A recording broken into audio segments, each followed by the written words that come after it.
That is the Lions' first offensive play from scrimmage. They took the kickoff back inside Saskatchewan territory to call the game. Mark Lee and Chris Walby. Mark? Thank you, Elliot. It's the Scotiabank West Championship from BC Place Stadium.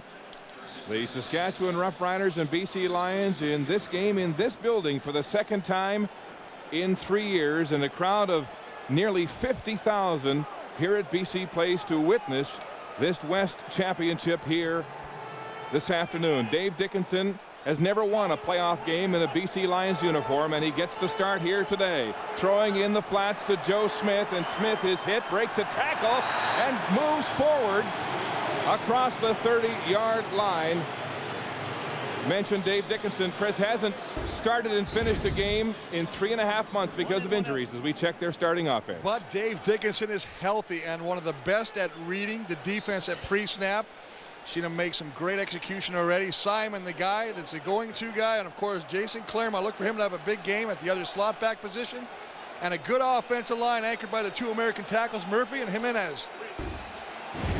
3 receivers to the short side on 2nd and 6.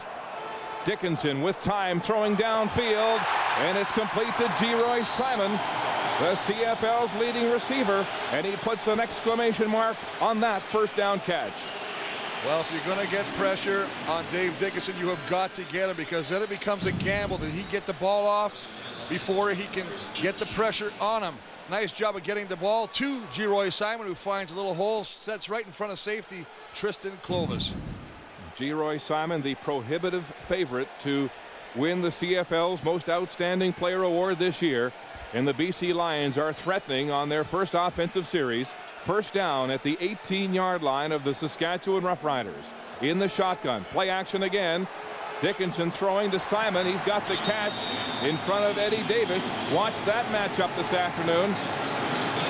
And the Lions continue to chip away at this Saskatchewan defense. Chip away, but Dave Dickinson is doing something he hasn't done all year. He's healthy. We talked about that. A lot of bootleg half rolls to the wide side of the football field, away from pressure, buying himself some extra time to deliver the ball. Simon and Davis, an interesting matchup here today. Davis, the big star last week in that game against Calgary, the West semifinal. Dickinson 4 for 4 in this series, throwing for the end zone, incomplete, in traffic, intended for Geroy Simon.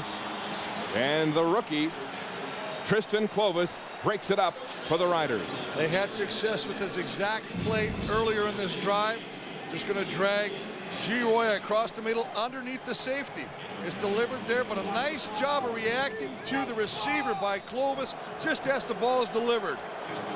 The first incomplete pass thrown by Dickinson, and the big safety makes a big play to hold BC to this field goal attempt from the 21. Paul McCallum from the left hash marks, and it's a line drive that splits the uprights. The Lions are on the board first before a noisy home crowd.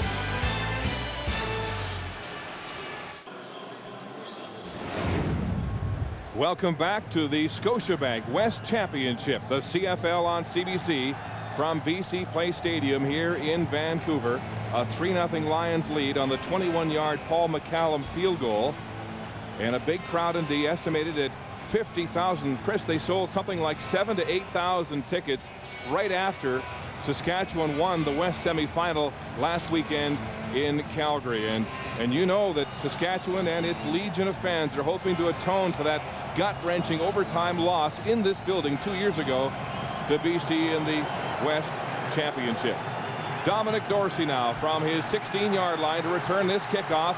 Dorsey upfield and wrestled to the turf. A 59-yard kickoff and a 22-yard return. Kerry Joseph made his CFL playoff debut 1 week ago, winning the West semifinal 30-21 over the Calgary Stampeders. He looked a little nervous in the first half, Chris, then settled down, got going with the hurry-up offense. Might we see more of that here today? Well, I think that's exactly what you do. Try and take the crowd noise out of it. Joseph will open with a bunch formation. First down at their own 38. Play action, and Kerry Joseph will run on first down. And that injured knee has curtailed his rushing this year, but he looks sprightly to start this one. Well, you know he'll run. It's do or die situation. But let's take a look at these Rona game notes. The line to the Grey Cup, that's the offensive line. You've got to protect Kerry Joseph, and you've got to open up holes for running back Kenton Keith to succeed. On defense, maximum punishment. You must punish. Get in Dave Dickinson's face, hit him, and don't let the BC receivers run untouched off the line of scrimmage. Jam them. Gain of 7 by Joseph. 2nd and 3. He'll pass. He has time to the sidelines, too far. Intended for Yo Murphy and incomplete. And so it's 2 and out to start the game for the Saskatchewan offense. And already Corey Banks getting in the face of some of his old Renegade teammates. Well, you know what happens right now. Everybody is just so fired up. The adrenaline is at its highest point right now. And they're rushing. Everything is 100 miles an hour, and the speed of the game has to slow down. And that's what happens a couple times. The offenses will come out. It'll take a while to get started. But having said that, Dave Dickinson looked pretty good on his opening drive. Well, Kerry Joseph sailing the ball, though, looked a lot like he did in the early going last week as he tries to calm his nerves in this big playoff game. Mike Mahoney replacing Jocelyn Fournette as the long snapper. So Luca Conti, who has a 38-yard average, the lowest punting average in the CFL, and it's a short punt bouncing to Ian Smart at his 25.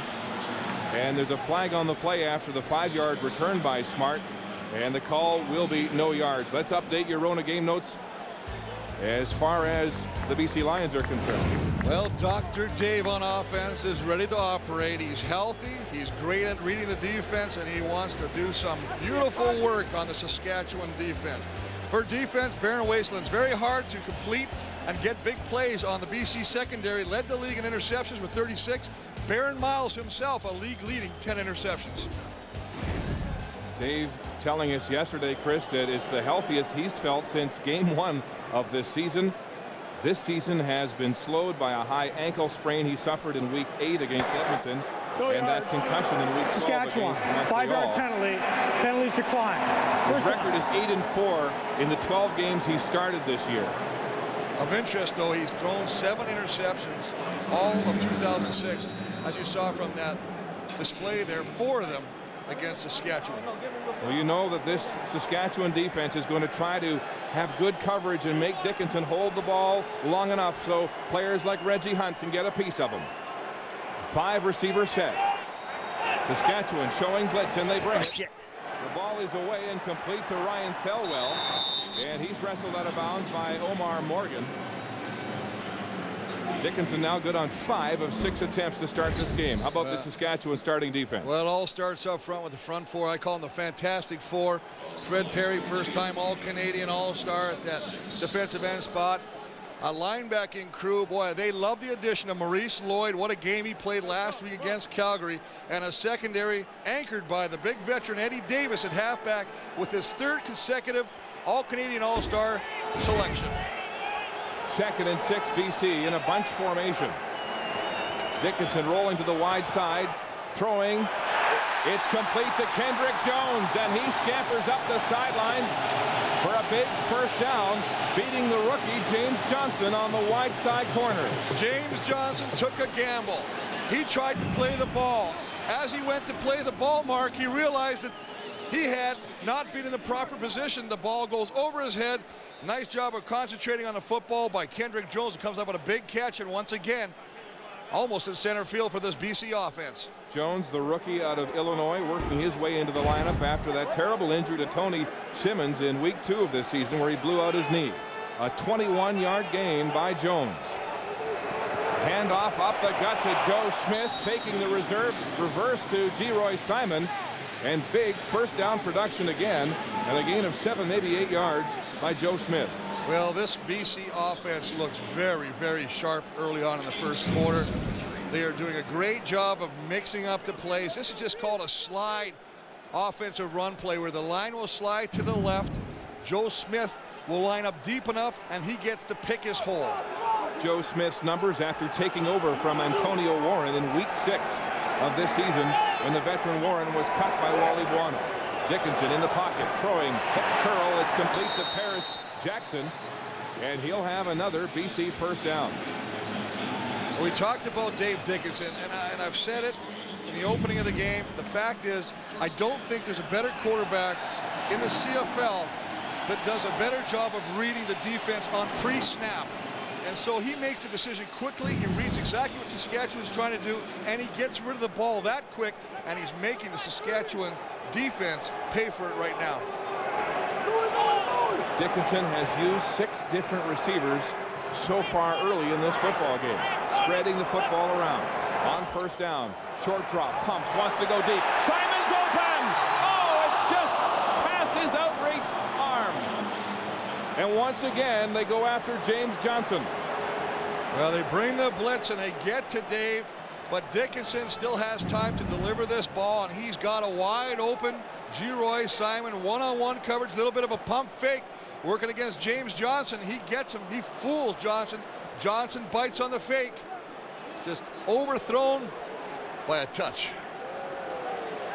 James Johnson has been the target of Dave Dickinson today. Remember, he had 2 interceptions 1 week ago in the West semifinal against the Calgary Stampeders. But he's the weak caribou that Dickinson's taking aim at here on offense. 2nd and 10. Saskatchewan dropping off. Dickinson out of the pocket. He'll run and takes a big hit from Kitwana Jones and Reggie Hunt. A 3-yard gain, and BC will be well shy of the first down. And Mark, you see what happens as soon as Dave popped right up after that hit. He took a good smack on the play. He doesn't force situations. He will not put a ball where it shouldn't be. Pulls it down, tries to pick up something positive, tries to lower, but look at, he gets a nice shot on the head there by Kitwana Jones, pops right up. The rest of his teammates right away come over. Dave, you okay? You okay? Definitely want to keep him healthy today. No question, hearts in the throats of those BC Lions and their fans when Dave Dickinson ran for the first time. Paul McCallum with a 41.2-yard average, a nice hang time, angling it to the far sideline. Oh, a beauty. Out of bounds at the 4-yard line. Tough field position for Saskatchewan when we come back. CBC Sports and Sony Canada are proud to bring you today's game in high definition from the stadium to your living room. Sony brings you the full power of HD. And I hope you hear the full power of the noise coming out of these 50,000 fans at BC Place as they try to make it difficult on this man, Kerry Joseph. First down, inside his own 5. Handing off for the first time today to Kenton Keith. And he's going nowhere. Chris Wilson and Tyrone Williams stuff up that line of scrimmage for the BC Lions. There's Danny Barrett getting his team to the West Final in 3 of the last 5 years. But these Saskatchewan Roughriders still looking for just their 3rd Grey Cup, having won it just twice in their long history. Wally Buono, a decorated record as a head coach. This is the 11th time in 17 seasons his team has finished first between Calgary and BC. But can the Lions finish and show all that promise? Flags are down before Joseph can get the play off in this deafening din at BC Place. Well, Brent Johnson jumped over the line of scrimmage, and that's when the whistle went. Now he came back and pointed at the left tackle, Charles Thomas, saying he moved. It's very, very difficult to be on the offensive line with this noise level, because now as a tackle, when you're playing on the outside, you have to actually cheat in. One eye on the football, one eye on the guy you got to block. Makes it very difficult. You can't hear the snap count. You've got to watch for the football, right? Glenn Johnson with the call. Time count violation. Wow. Saskatchewan number 4. After this is to the goal line. Repeat, 2nd down. So the crowd noise already becoming a problem for Joseph as he uses his silent count. Well, he tries to wave the receivers. See, that's great for the receivers because they'll go off the movement of his arms as he pulls them forward to the front. But he didn't get the snap. He called for it. Now it's 2nd and 12, backed up to their own 3. In his end zone, Joseph, pressure, rolling, throwing downfield, coming back to the ball is Jason Armstead. and a big catch and a first down against LeVar Glover, the rookie corner. Mark, we talked about the offensive line and the importance of them to keep the BC Lions off Kerry Joseph. They're going to bring pressure. Charles Thomas buries Brent Johnson on the outside. And, of course, the athletic ability of Kerry Joseph buys them that extra time to run away from the pressure, to find Armstead coming across the field all the way to the short side of the sideline. Nice job, and it gets them away from the shadows of their own goalpost. Two former Renegades hook up for a 34-yard pass and run, and a big first down to dig themselves out of trouble. Joseph again with time. He wants to go deep. There's some contact and a flag. Armstead was the intended receiver, and again they were going after Glover. Looks like interference. Well, they went after Glover, the rookie from Cincinnati, who handed out t-shirts this week calling Lockdown U, which means he's locking down any receiver he plays against, but he bit on the pump fake. Pass interference, BC number 27. First down. Just a four-man rush. Now, as he does the pump fake, Glover bites on that, and when Armstead tries to separate from him, Glover gets his hands on him, and that's where the interference call comes from. Remember, Armstead's had a couple of touchdowns against this BC defense this year, and with that penalty, it's a 29-yard increase in field position for Saskatchewan on first down. Play action now. Pitch in behind Keith. It's fumbled. No, they're going to rule it an incomplete pass on the shovel. And we saw this early last week when Joseph had trouble with the pitch. Well, last week we saw the option, which is a pitch behind the line of scrimmage, which makes a live ball. This is a shovel pass. Just going to fake play action, try and get the end, and they get Wilson up the field, but he just pitches the ball behind Keith. The good thing about that is if he doesn't catch it, it is just ruled an incomplete pass.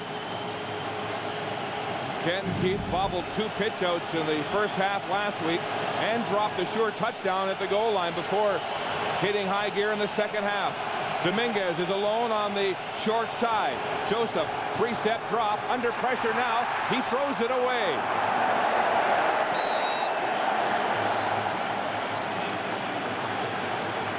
Nice thing about that, Mark, is the fact that Kerry Joseph moved him and gave him some field positions. We take a look at the lineups. Kerry Joseph, Kent Keith, what a game. Hathaway in for Chris Zark, who is injured.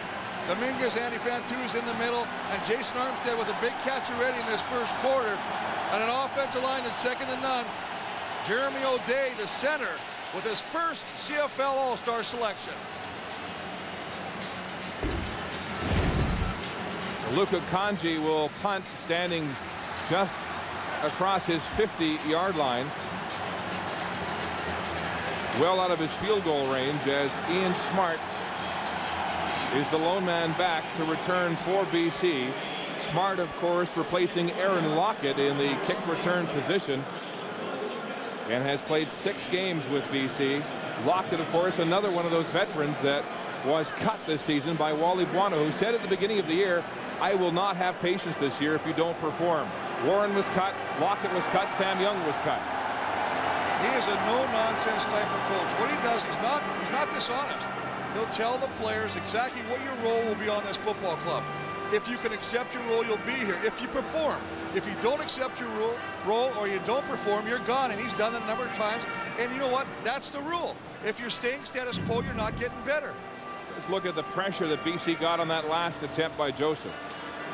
Well, Carl Kidd, 26, coming in. They're trying to run 2 guys in. The middle linebackers are trying to cross, get some pressure on him. Nice thing by Kerry Joseph is he knows now that if he can't, don't force it, get rid of the ball. Does a nice job of throwing it where no one can come up with it. Now Markeith Knowlton getting around the block by Andy Fantus, the dime back coming in to get pressure and a shot on the Saskatchewan quarterback. Kanji now to punt, trying to pin BC deep.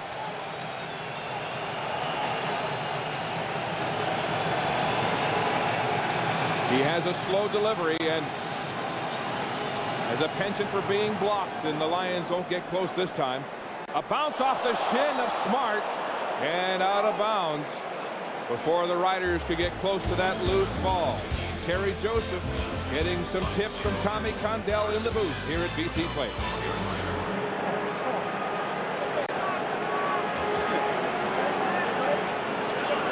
Way to go, guys. Way to go. Way to go. Today's broadcast of the Scotiabank West Championship is brought to you in high definition. 3-0 BC with 4:17 to go in this opening quarter. And now the Lions will try to dig themselves out of tough field position. Dave Dickinson, who led all quarterbacks in passing efficiency this year with a rating of 111.2. In the short shotgun. Here comes the Saskatchewan blitz. They'll run, and up the gut Joe Smith goes. There's a loose ball. Saskatchewan says they have it as Omar Morgan comes up with it. And we'll look for the indication as Smith lost the ball in that defense. And Mark, we saw this last week against Calgary where they went into a bit of a scrum and Henry Burris ended up losing the ball when Scott Schultz ripped it out of his hands. That led to a turnover. And this is a turnover. It'll be interesting to see if the BC Lions want to see if this ball came out. Let's take a look. If it comes out before he's down.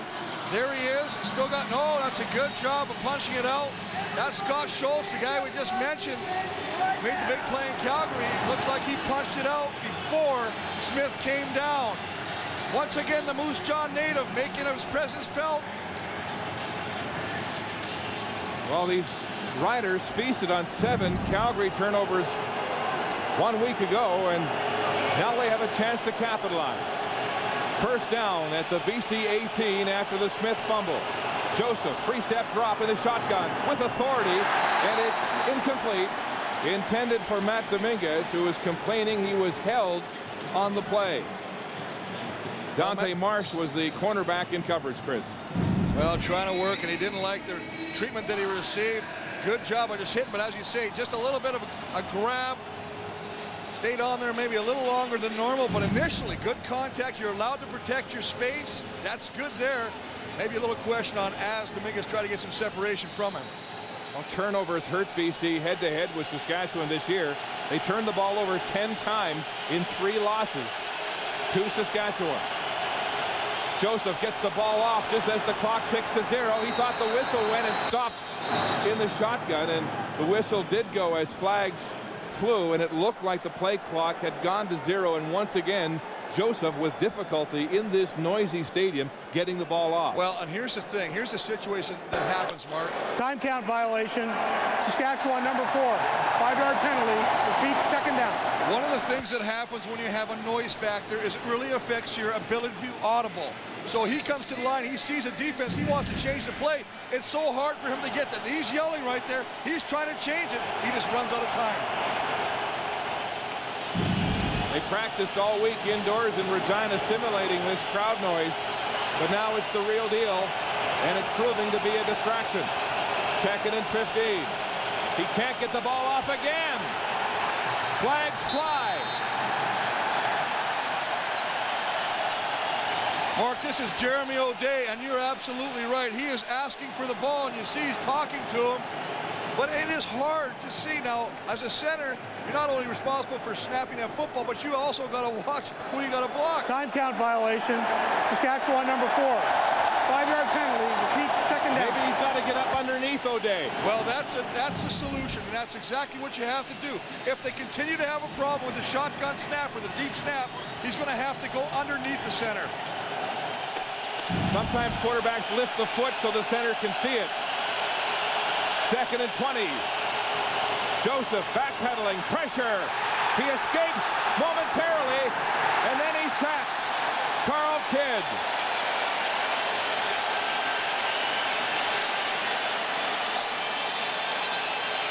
Mark, that's a big play by this BC defense after the Saskatchewan team got a lift from the turnover.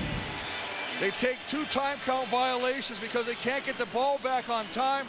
They're all out of sequence. They got no rhythm on this play. He's trying to find somebody, can't find it, decides he's got to pull it, try and pick up something, but Carl Kidd and company bring him down. They're going to force a field goal effort. Looks to be about 40 yards out. 40 yards indeed. Longest for Kanji this year, 53. Kanji strikes the ball, and it's good. From 40 yards out, the rookie ties it at 3.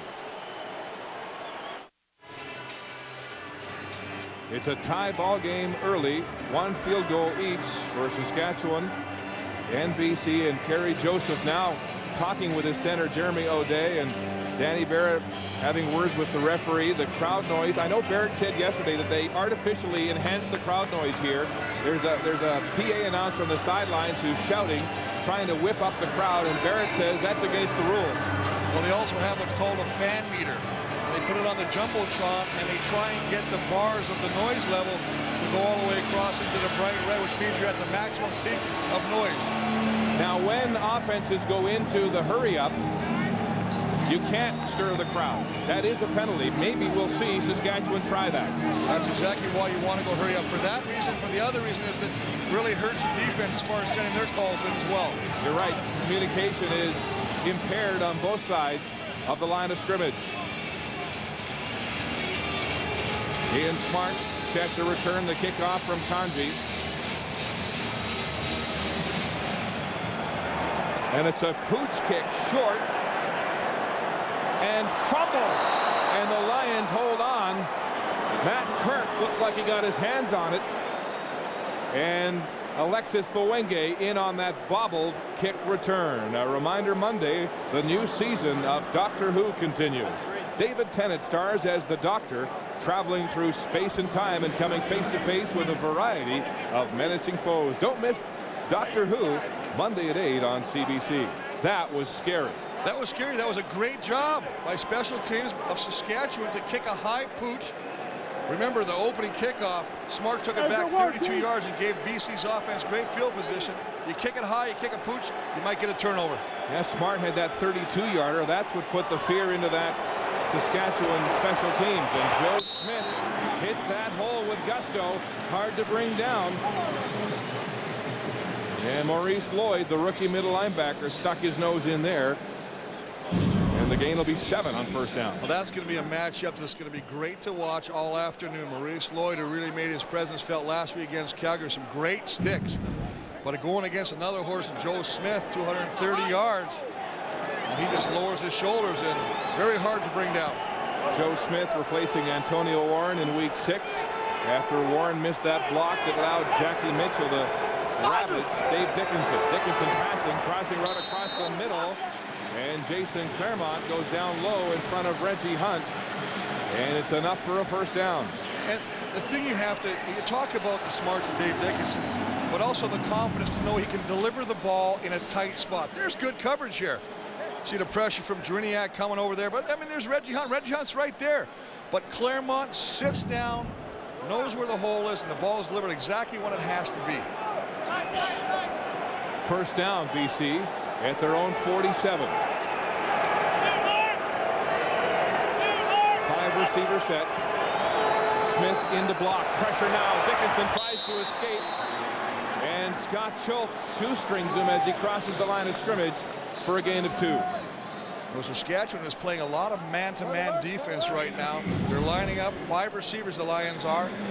Saskatchewan just matching up. He's trying to find something. Nobody's open. He has to pull the ball down, and Scott Schultz, who's already created 1 turnover for the defense when he dislodged the ball from Joe Smith, comes up with the tackle after a 2-yard gain on Dave Dickinson. The #1 run defense tightening here for Saskatchewan. 2nd and 8. They've got to pass. Dickinson back under pressure again, eludes, and now will run. He's got all kinds of room. And Dickinson diving to the 35. A huge first down. Mark, man coverage again. Saskatchewan's going to come with the blitz. They get a guy free on the outside. He just doesn't make the play on Dickinson. As a result, there's nobody in the middle, and he just pulls the ball down. Just off the top, you got to make that play. He pulls the ball down. Watch this. He goes head first. Most quarterbacks will slide feet first to prevent getting hit. He's head first. You know he's hungry today. It's a 26-yard run by Dickinson, who is so smart. His offensive coordinator, Jacques Chapdelaine, was telling us yesterday He maybe made 12 bad reads all season, which is remarkable for a quarterback. This will be the last play of the opening quarter. A bunch formation again for BC on first down. Dickinson, pressure again. He gets away from Davis and Perry. Look at him maneuver. Now Dickinson riding, and he's hit hard. Kitwana Jones and Fred Perry on the feet first slide, and the Lions don't like that shot. Well, the Lions don't like that, but they have to understand that Dave Dickinson this time slides feet first. The play previous, he went head first. There's nothing wrong with that hit. It's just a helmet in the midsection. It's a good job, but again, Dave Dickinson taking what he has and making the Saskatchewan defense pay.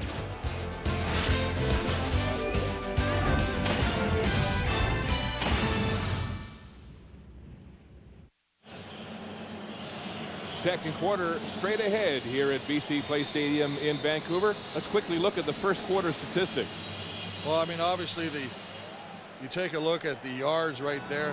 Saskatchewan only 2 possessions of the football, 2 drives in the first quarter. They did get a turnover on Joe Smith fumbling the ball by Scott Schultz, but Dave Dickinson has been the story. He's on the sidelines. This is just a second and short gamble. Buck Pierce is in, but he's run the ball 4 times for 38 yards in that first quarter. You got to wonder if that's something that Saskatchewan game planned for in this game. Dave Dickinson, the rushing quarterback. Second and about 3. Double tight end formation. Buck Pierce handing off to Joe Smith. He cuts up inside. And this will be very close. He needed to get just past the 25-yard line. And we'll see where they spot it. A reminder, Warrior of the Year, we'd like you to log on in the second half and cast your vote for the player with grit and character. Cast your vote for Warrior of the Year.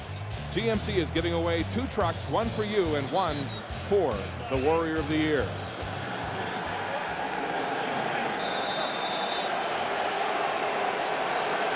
It's third down, and now Paris Jackson is into the game, or sorry, Jarius Jackson into the game on 3rd and 1, and he'll have the first down rolling off the pile. Initially stopped, but great second effort by Jarius Jackson, the Notre Dame grad, to roll off to the left side and pick up the necessary yardage. Initially he stopped. That's a great surge by the interior of the Roughrider defensive line, but no support to the outside as Jackie Mitchell gets there late. As a result, Jarius can roll off and he pick up nearly the lost first the down. football, Chris. He lost the ball into his elbow and then managed to regain control as he rolled off that pile. As Dave Dickinson comes back to the helm here of the BC Lions. First down at the 24, handing off to Joe Smith. He's strung out, cuts up. And a big gain on first down as Jackie Mitchell finally puts a stop to Big Joe Smith. An 8-yard rush to the man that not many BC guys really know, Chris. He's a bit of an enigma here. Well, Haji BC. Razuli and Jimenez, the right guard, right tackle, do a nice job, and you see 60 down there just getting enough of a push to spring Joe Smith to the outside. Louisiana Tech grad, first year in the CFL, making his presence felt early, running hard this afternoon. Yeah, 10 touchdowns in 13 games in his rookie season as a BC Lion. Second down, 1 to go, double tight formation again. And Pierce hands off to Joe Smith, and it's tough slugging up the gut. And again, this is going to be very close. Jimenez is signaling first down for BC. One of the things that BC really did in the offseason early this year was toughen up this offensive line. They added 2 import tackles, Murphy and Jimenez on the outside, but Bates, Reed, and Razuli, who's in there for injured Bobby Singh, are a lot more physical. And now they're not so scared to take an opportunity or a chance to go for 3rd and 1, 3rd and 2, and just do a dive play with your running back, Joe Smith. Here's the measurement. And it's a first down.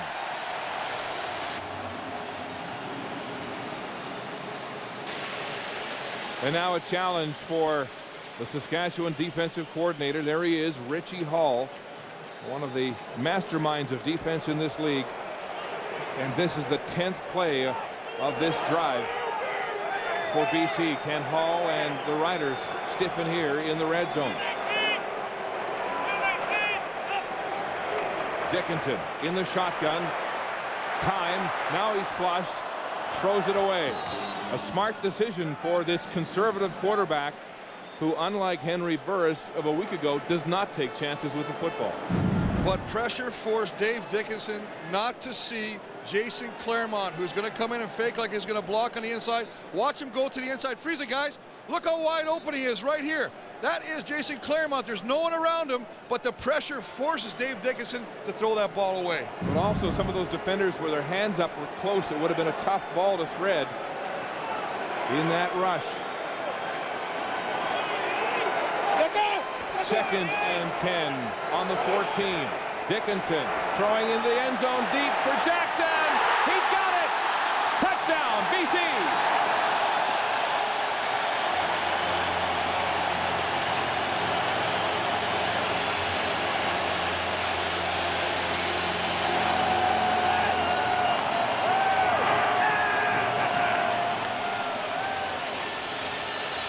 A thrilling diving catch at the back of the end zone for Paris Jackson.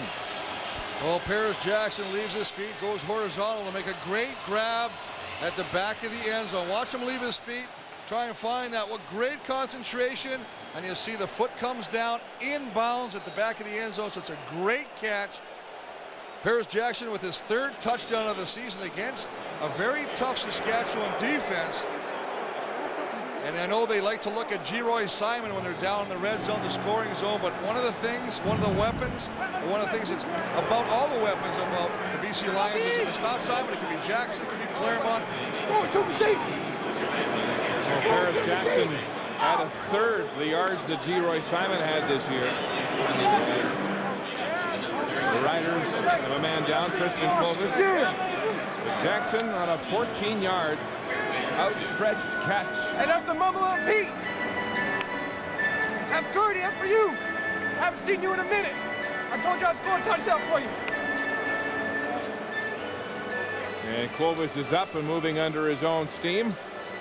The Riders have been accused of sometimes getting a breather by having a man down. We saw Luke Molinder do that last week. Well, it's an interesting time after the touchdown to go down. Usually if they're driving the football, you go down. But after you've had a touchdown scored against you, that's not really the greatest time to go down. And you never want to second guess whether a football player is in fact injured. Paul McCallum to convert that Paris Jackson touchdown. And it's routine. Paris Jackson puts the BC Lions in front by a touchdown in the 2nd quarter.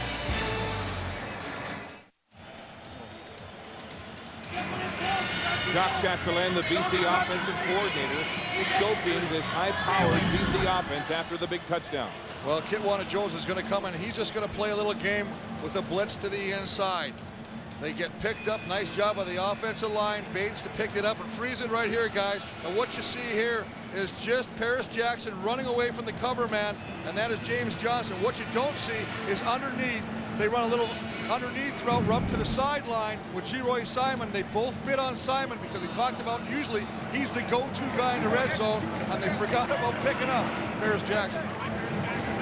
Dave Dickinson has been so accurate and so composed, passing and running the football early in this game. Here's Dominic Dorsey cutting upfield, and Carl Kidd will fall on him after an 11-yard return.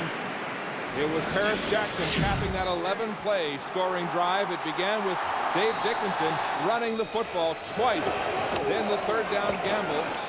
And Big Joe Smith plunged ahead before Dickinson found Paris Jackson at the back of the end zone, scorching rookie James Johnson again. Dickinson banged up this year, but when he's healthy, there's no one in his league. And again, Joseph fighting the crowd up behind his center now, O'Day. And he goes to the option, and it goes nowhere. Carl Kidd hammering the Saskatchewan quarterback. at the line of scrimmage. Down to the sidelines, and here's Brenda. Well, Mark, there are more than 50,000 fans here at BC Place Stadium today. The fans know they are creating all sorts of problems for Kerry Joseph and his offense. Coach Danny Barrett has been coming over to the bench, telling his players to let Joseph know if they can't hear the call by putting their hands up in the air. Now, when the Riders are on offense, it's so loud in here, it's pretty much impossible to hear what someone next to you is saying. Brenda, I remember back in 1994, the Grey Cup here, the Baltimore Stallions had their offensive linemen outfitted with special hearing aids to try to filter this noise. It is amazing how piercing the sound can be underneath this fabric roof. What it does, There was a penalty after the play, Chris, unnecessary roughness, the call, and so this just makes it even harder on Saskatchewan. Second now and 26. That just makes them hesitate because of the noise. Joseph barking the signals to the line. They're looking back. Mass confusion. And they get the ball off. Joseph looking to run. And he'll go nowhere. This Saskatchewan offense is confused and really hampered by this crowd noise. Mark, you hit on it earlier, and I'm going to bring it up again. If you can't work the shotgun, you're going to have to come underneath the center. Right now, they're having all these difficulties. You see Jeremy O'Dace barking signals to Andrew Green. These are the guys we've got to pick up. They both slide that way. But the problem is, if you're going to rely on your whole game plan to be Joseph running the football, you're in a heap of trouble. Well, if he can't communicate and get the plays off, they're going to be in a heap of trouble. Well, that's why, and I'm going to, you brought it up already. Come under the center. Yep. He can feel you. Take away one of the problems that you're having with the communication of getting the snap count. Now a huge swing in field position in favor of BC. Flag flies as Neil Hughes comes off the ball before the snap. And you have to wonder whether Kanji now will step back into his own end zone and give up the safety to try to get better field position here. Well, I think that's a smart thing to do early in this game. They did it last week against Procedure, the Stampeders. Saskatchewan, number 32. 5-yard penalty, repeat, third down. Well, another penalty going against Saskatchewan. And that just puts Kanji a little deeper. He's inside the goal line right now. And I think exactly that, Mark. You've got to give up 2 points right now. Neil Hughes maybe did that just to get them back closer to their own end zone so that Kanji be closer to make the safety. Another flag flies. And this is turning into a fiasco. Well, they're doing what they're doing here. I mean, you're saying why they keep doing it. They're putting them back and they're pushing them back, but they're also trying to make some sort of a notification to the official, the referee, that they can't hear because of the crowd noise. They're just trying to get the ball closer to their end zone so that Kanji can be in the end zone when he receives the snap. Well, he was in the end zone the play previous, so that wasn't. He was behind the goal line. The fact is, if you keep jumping off right now, you're hopefully going to make the official aware that they can't play this game with that kind of noise against when you're on offense. Boy, it's tough to win when you're just trying to go backwards so you can give up points. And Kanji will concede the safety. And the Saskatchewan Roughriders in trouble here with the crowd and their opponents.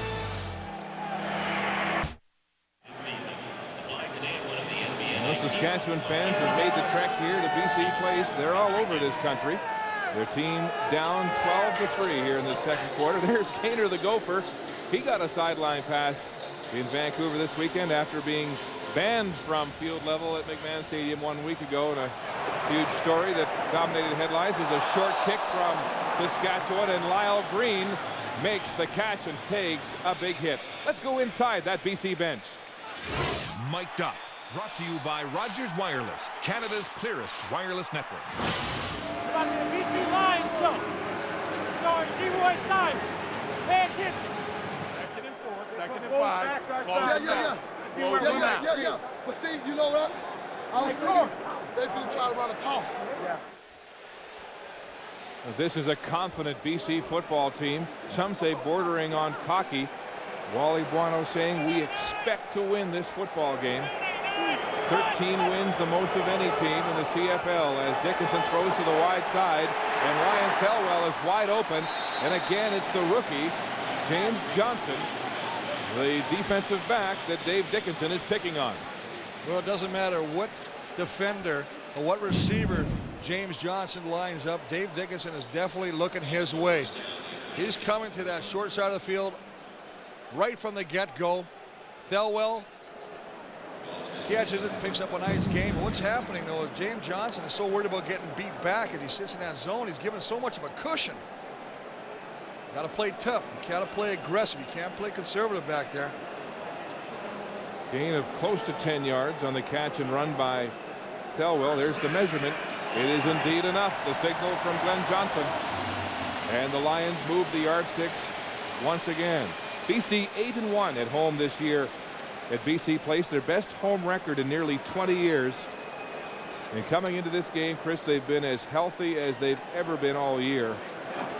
The question is, can they beat their nemesis after losing 3 of 4 games this year to the Saskatchewan Roughriders? And right now, it's all BC. Dickinson to the short side, a bubble screen to Paris Jackson, gets some nice blocks and hustles upfield. Jackie Mitchell tackling Jackson from behind. A gain of 8. Quick kicks pass to the sideline mark, but again, sloppy tackling. Something that the Saskatchewan team prides itself on, are not wrapping up. It's a good job by the BC receivers going down there to help Paris Jackson, who's got a touchdown already in this game. 4th-year player out of Utah. Spot player, but boy, he makes his presence felt when he gets an opportunity to catch at great speed, great hands. Buck Pierce into the game now on 2nd and 1. Short yardage situation for the backup. Double tight formation. And he'll hand off. Joe Smith beat a tackle in the backfield by Jeriniak and hustles upfield. See where they spot it. But BC again eating up the clock and controlling the football. Well, anytime you're using the clock as well as the BC offense, you're limiting what the Saskatchewan offense can do. And Dave Dickinson right now, the fact that he is playing healthy, the fact that he is gaining more confidence with each series, I mean, he can just get it done. Jacques Chapdelaine, his offense coordinator, standing right in front of him. He was telling us yesterday that this Saskatchewan defense depends on getting to the quarterback in 2.8 seconds, 2.5 seconds to put pressure. And they're not getting it here today. Jarius Jackson on the 3rd and inches gamble, and that massive humanity is stacked up at the 37, and the quarterback will have the first down. They are a 3-quarterback system that works so well together. Buck Pierce will run the intermediate short yard where they got 1 to 2 to pick up. Anything shorter, it'll be Jarius Jackson from Notre Dame. Now, he's a big man at 6'1", 230 pounds. Initially stopped again, but rolling over, just rolling, spinning left. Gets hit. Look at that. Picks up the first down. Tough first down yardage for Jarius Jackson as Ivan Goodfriend looks at Tim Fleiser. Chris, you mentioned before the commercial break the 3 quarterbacks here in BC and how they've worked together. In half their games this year, 2 or more quarterbacks have figured in the outcome for the Lions. And Jacques Chapdelaine was telling us yesterday there is a solidarity among these guys. Dave Dickinson and Buck Pierce and Jarius Jackson, they carpool together, they live nearby in the same neighborhood, and on the sidelines he says they help each other out. It is quite unlike the division of a year ago when there was doubt as to who was the #1 man in this city, Casey Printers or Dave Dickinson. And by the way, Casey Printers is in the stadium coming up from Kansas City to watch his former team. He wanted to stand on the sidelines, but the BC Lions told him today they'd rather have him in the stands. Play action now, and Paris Jackson is open, but it's a short gain as that Saskatchewan secondary led by David Bush sealed quickly, and it's a gain of 2. Well, I think that was a good move, and I'm just going to finish the thought on Casey Printers when he comes back here. His team is in Miami. He comes down. I like the fact they told him to go sit in the stands. Not part of this squad anymore. They don't need any distractions. Put him in the stands. He paid for the ticket. Enjoy the game. And there has been no problem in the locker room this year.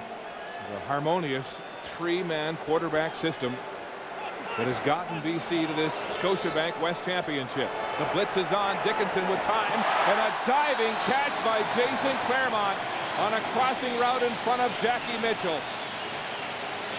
Mark, you talked about Dave Dickinson and his health, and he's feeling better every game. Well, Jason Claremont hurt his knee in the first game. Missed 8 games as a result. Just coming across the middle. What a great job of going up and snaring that ball. But he is finally getting back to where he needs to be. Well, Dave Dickinson has been terrific in the last few years, despite the injuries, completing more than 70% of his passes. That was an interesting matchup, though. Claremont and Jackie Mitchell. Mitchell's been covering Claremont for 5 years. Here's Dickinson going to Claremont again, and he's got the catch. 22 yards. First down, BC to the Saskatchewan 5. Mark, it's just a different look. They've gone and tried to hit Geroy Simon underneath, running a little post pattern in front of Tristan Clovis. This time they just switch it up. Jason Claremont made the previous catch, runs a nice little post route right underneath the cover man. Clovis comes up with another catch and puts it on the 5-yard line. No, the rookie burned there for a big 22-yard pickup, and it's first and goal from the 5. Dickinson throwing wide open. Touchdown, Joe Smith.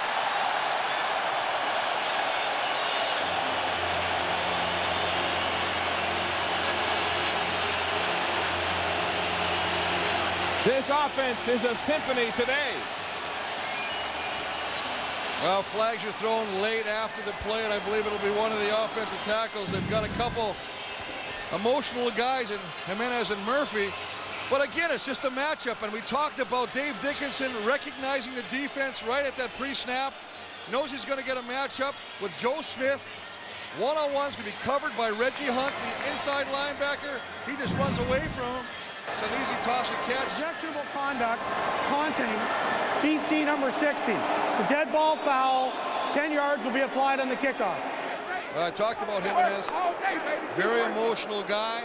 One of the reasons this offensive line is a lot better. They're very aggressive at both tackle spots, and they brought that tenacity, that meanness to the rest of that offensive line. That's why they're a better bunch this year. That's right. Wally was saying that yesterday. They have the talent, but they're better on offense because they're more physical. McCallum with the point after. And big Joe Smith with a 5-yard touchdown catch. Puts his team up by, look at that.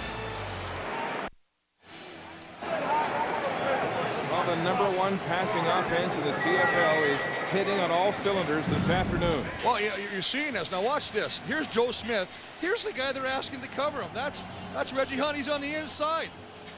As we run this play, guys, there's Tristan Clovis, the safety. He just lets him go. Now that's impossibility. You can't ask Reggie Hunt to come from the inside to cover a back floating to the outside. Easy pitch and catch by the BC Lions offense. Here's Dominic Dorsey now, hustling his way close to midfield, and there's some pushing and shoving after the play, and a flag is down. We remind you to log on to cbc.ca/CFL in the second half and cast your vote for Warrior of the Game. You'll decide who showed the true character and grit of a football player. Warrior of the Game, brought to you by the all-new 2007 GMC Sierra. There's a strong candidate right there. Carl Kidd, always in the Warrior neighborhood. Well, Carl Kidd, but you really got to be impressed. You mentioned it earlier, Dave Dickinson has not won a playoff game with the BC Lions since he's been with this franchise. He's well on his way to rectifying that today. Well, the penalty was holding against Saskatchewan, and so they'll move back to their 41-yard line.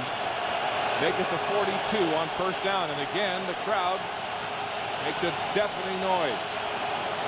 Joseph, play action, under pressure, dumps it across the middle to Kenton Keith, and he's hammered at the line of scrimmage.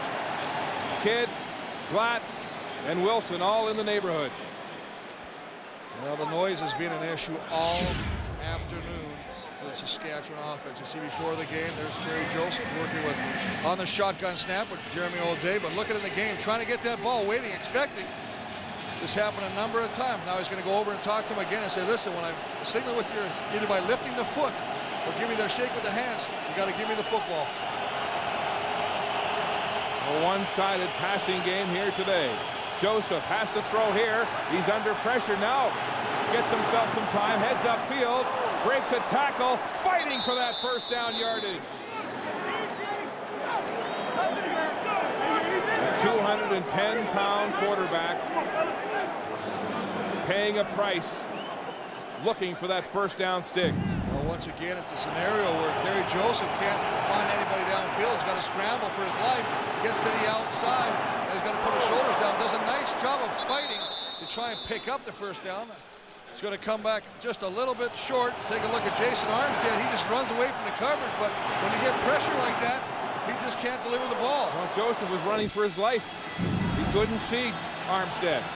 And it's third down and a good yard to go. And Danny Barrett is in no mood to gamble. Well, we haven't even looked at that scenario, but absolutely, Mark, on a third and a yard to gamble on third down, where again, communication and getting that ball is huge. You don't want to turnover and give BC instant field position again. It's the third 2-and-out offensive series for Saskatchewan. BC's had 2 long drives, 11 plays and 8 plays. Short punt again by Kanji. Smart at the 26, cutting upfield, and there's nowhere to go as Kitwana Jones makes the tackle. Back at BC Place, first down Lions.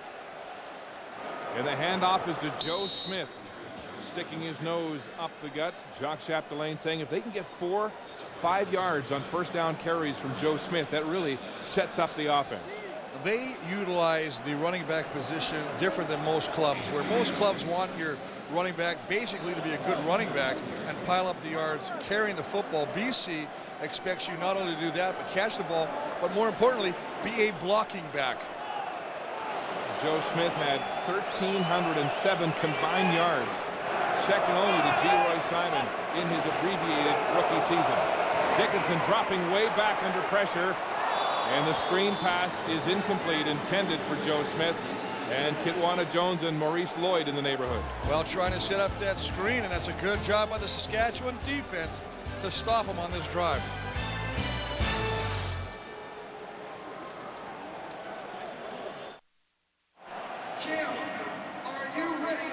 This Saskatchewan defense has been on the field a lot in this first half.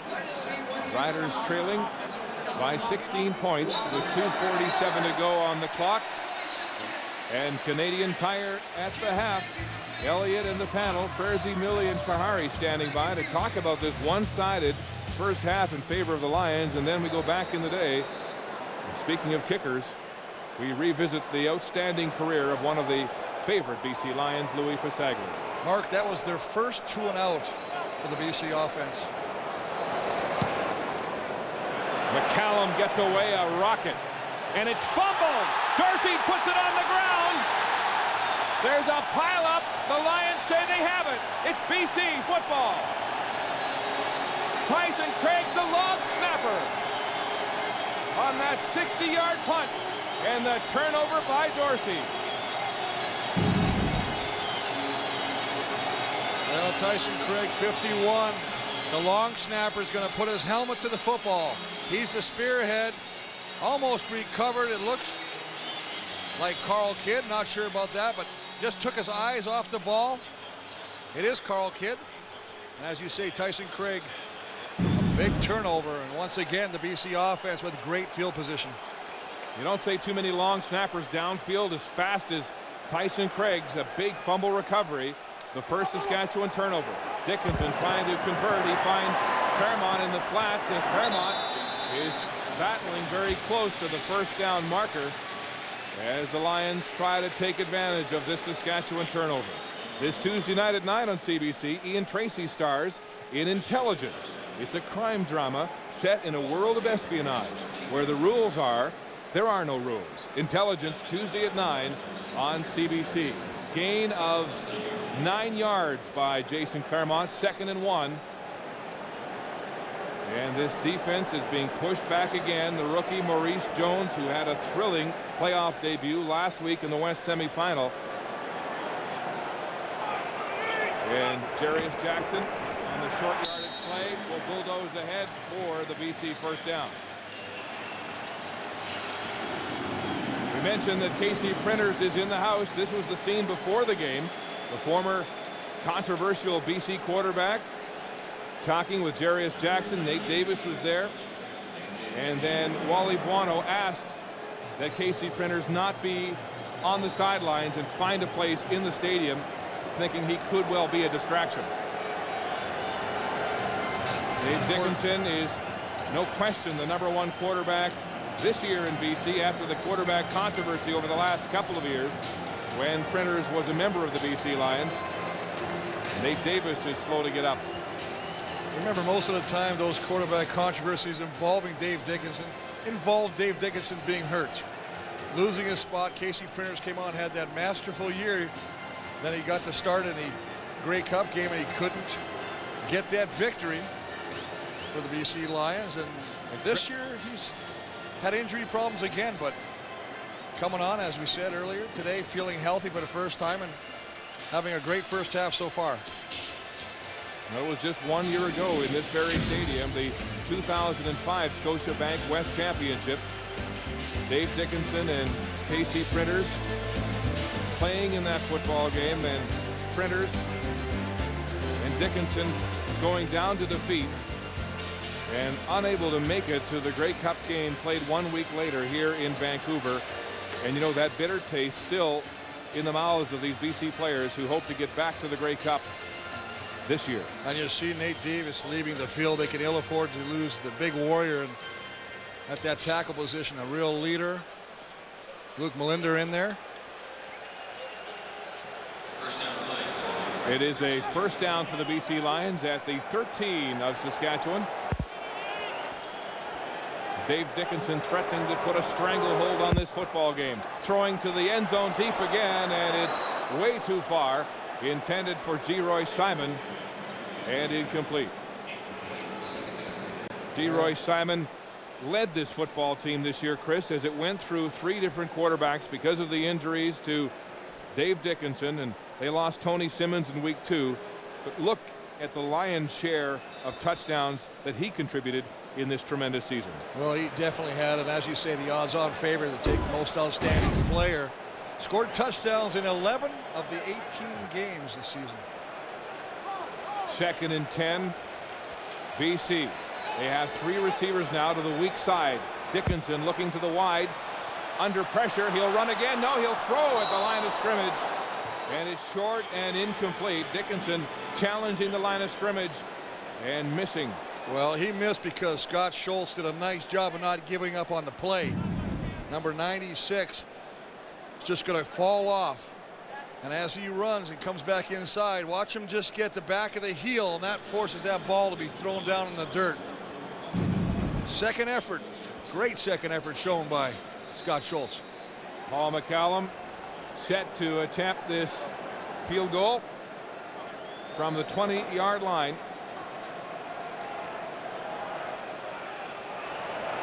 Buck Pierce to hold.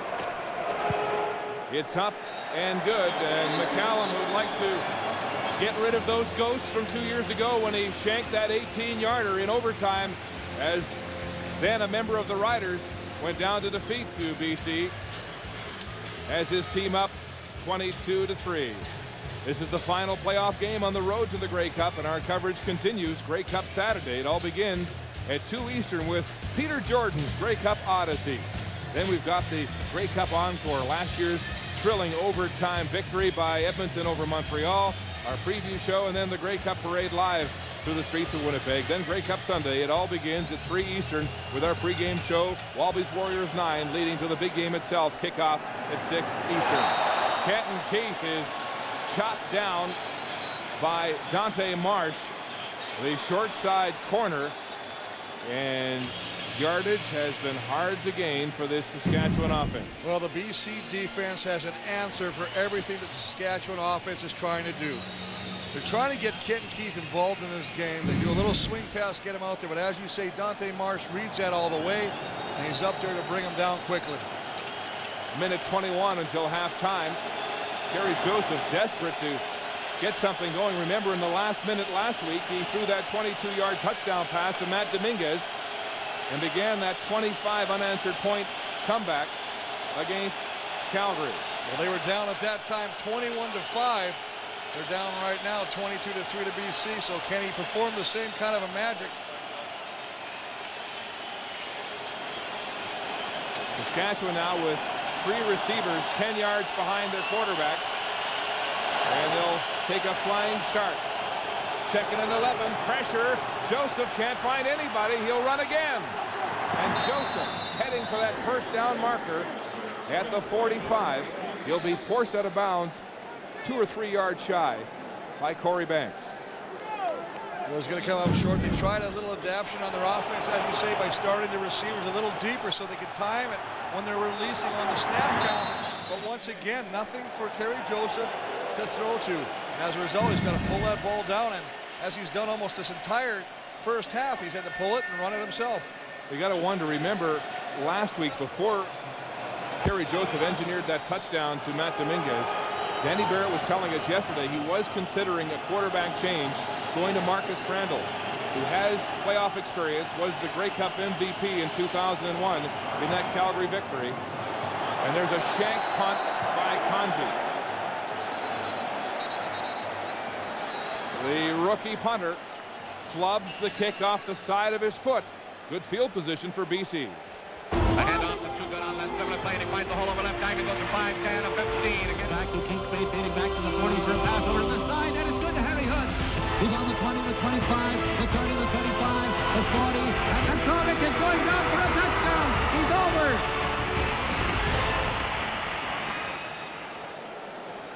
Tremendous 94-year tradition of Grey Cup championships in this country. Coming your way again this Sunday from Winnipeg. Dave Dickinson having a tremendous first half, rolling away from pressure now to the wide side, throwing across the middle. It's incomplete. Intended for Claremont. He wants a flag. Eddie Davis draped all over him, and he broke that up aggressively. Mark, but what a great offensive scheme, and they're going to slide the offensive line, and I believe it's Lyle Green is going to pin the end on the outside, and that's going to buy all sorts of time for Dave Dickinson to get to the outside where he's got a clear throwing lane. Now, Claremont thinks he was interfered with. He went down. There might have been a little contact, but he didn't come up with that ball anyway. Fans also seeing that replay on the Jumbotron here at BC Place. They didn't like the call. As expected, your home crowd should never like the call when it goes against you. 2nd and 10 for the Lions at their 51. Here comes the blitz. There's a flag. Davis was across the line of scrimmage. Wide open is Ryan Thelwell at the wide side. And he gets a first down after breaking the tackle. Once again, Mark, this is a across the field throw by Dave Dickinson. Heads up by Dave Dickinson because Eddie Davis was coming on the blitz. He was offside. He got to the outside, delivered a ball to a wide open Thelwell. Saskatchewan number 46. The penalties decline. First down. Well, they're going to call Kitwana Jones, but it looked like Eddie Davis on the short side as well had jumped the gun. There he is right there. That's Eddie Davis. They're going to call the offside on the other side. I guess they could have picked either number. Well, after the gain of 12 by Thelwell, Lions declining. Dickinson dodging attackers in the pocket. Now he throws. Claremont settling in that hook zone at the 40. What a nice move to get past Reggie Hunt and fight his way to another first down. What I'm seeing here is not only perfect execution and the defense reads by Dickinson, but the receivers doing an excellent job after the catch of picking up additional yardage, breaking tackles, making people miss. Look at Dickinson scrambling, finding a wide open Claremont, and then the strength of Claremont to pick up additional yardage. Jason Claremont missing 8 weeks of the season after that horrible knee injury at the beginning of the year, and looks sharp here tonight. This is not good news after Nate Davis went down. Now Scott Schultz is injured for Saskatchewan. Well, both interior tackles of the Saskatchewan defense, Schultz and Nate Davis, they say, have left the game, and Schultz, they seem to be working on that left hip. Obviously concern, and defense coordinator Richie Hall right there wondering and hoping he can turn it around. Excuse me, Chris. Nate Davis has gone back on the field now for Saskatchewan after he was dinged up. But Scott Schultz has been the heart and soul of that D-line all year. Remember that the other player that they dressed today, Tim Fleiser, also went down earlier with an injury, so they're nicked up right across that as far as the guys they like to rotate with. And this Saskatchewan defense really depends on its front four to get pressure on the quarterback, and they haven't been able to do that in this first half. This is a front four that has 7 sacks against the BC Lions in the 4 games they've played. Jeriniak leads with 3, Perry had 2, and basically Jeriniak and Perry have been silent this afternoon. There's Fred Perry, who has rejuvenated his career in Saskatchewan. Some tremendous numbers this year, just 2 sacks shy of the CFL leader, Brent Johnson of the BC Lions. 29 seconds and counting. Dickinson throwing for the end zone, looking for Paris Jackson. He's got it, a jumping catch in the end zone. 35 yards, his second touchdown of the game, and they burn the rookie, James Johnson, once more. Mark, they got double coverage on this play. James Johnson and David Bush are both got the receiver. They get tangled with themselves. The only guy that fights himself free to come back is Paris Jackson. He finds the football, comes up with another grab, and his second touchdown of the afternoon. Watch how he comes back. It almost looks like you're running a fade where the receiver will run deep and then come back to the football, but the defenders lose the ball. The only one that sees the football is Paris Jackson. Well, coaches will call that a bad read by the quarterback when he throws into double coverage, but that's where you count on your receiver to use his athletic ability to go up for the football, as Paris Jackson did. A 35-yard touchdown catch, and BC leads it 29-3. There he is, the powerful North Van Canadian receiver, Paris Jackson, having a red-letter day here in Vancouver. 2 touchdown catches in that first half, and that was a tremendous effort going up for the Dave Dickinson pass. Well, they say when it comes to playoff time in the big games, you know who the stars are already in G. Simon. It's going to be the other players that'll step up and have their name called. And so far this afternoon, it's number 19, Paris Jackson, as he finds the football in double coverage. Bush and Johnson not even playing that ball, and you better start playing a little bit more physical with this BC receiving crew, or it's going to get ugly, and it's ugly right now. Well, what a reversal of fortune for Johnson. 2 interceptions a week ago, and he's been scorched for the first half by Dave Dickinson.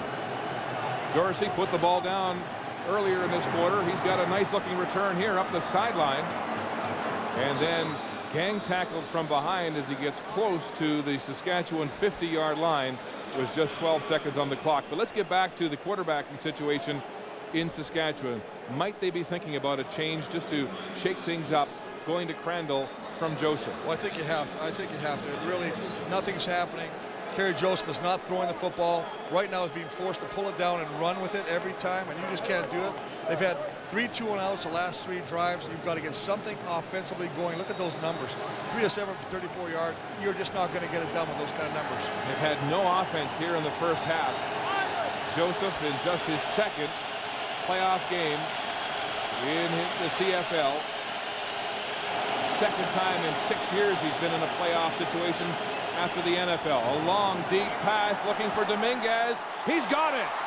Dominguez looking back against Dante Marsh. And there's some discussion down at the 15-yard line. Well, Dante Marsh is running over to Coach Buono, saying that he may want to challenge this to see if he came down out of bounds. But he's in bounds. Maybe he's just trying to plead his case that he was interfered with by Greg Dominguez. Great job. 48 yards. And Buono contemplating. No, he won't throw the challenge flag as Kanji comes out to attempt a field goal with just 4 seconds on the clock.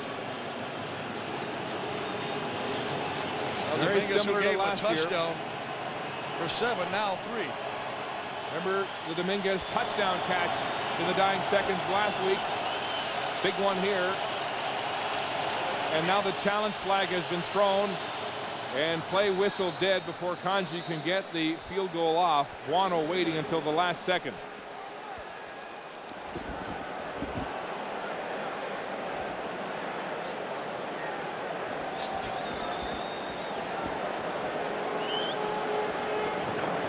Well, Dante Marsh was running toward Wally Buono to tell him to challenge this call.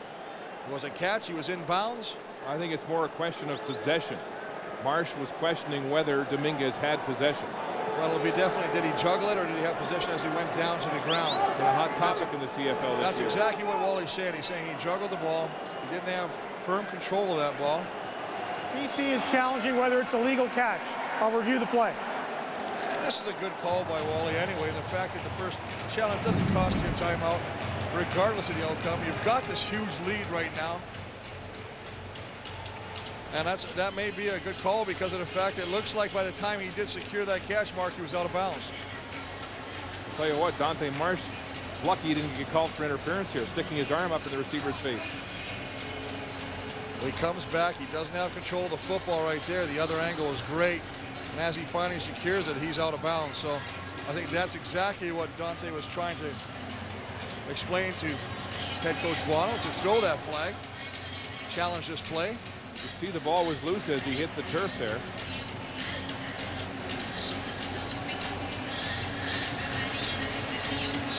Hard to tell there. He may have grasped the ball. Well, we talked about it before. It has to be conclusive to overturn. What interesting is you see that. Matt Dominguez with two big last-minute plays in the first half of this game and last week. Got the big touchdown last week, and Saskatchewan hoping to get a field goal here and some life, some positive energy to go into halftime after a disparaging and terrible first half. Well, first half where they basically could find no answers for the BC offense. I mean, Dave Dickinson is on fire right now, and he is just shredding the Saskatchewan defense.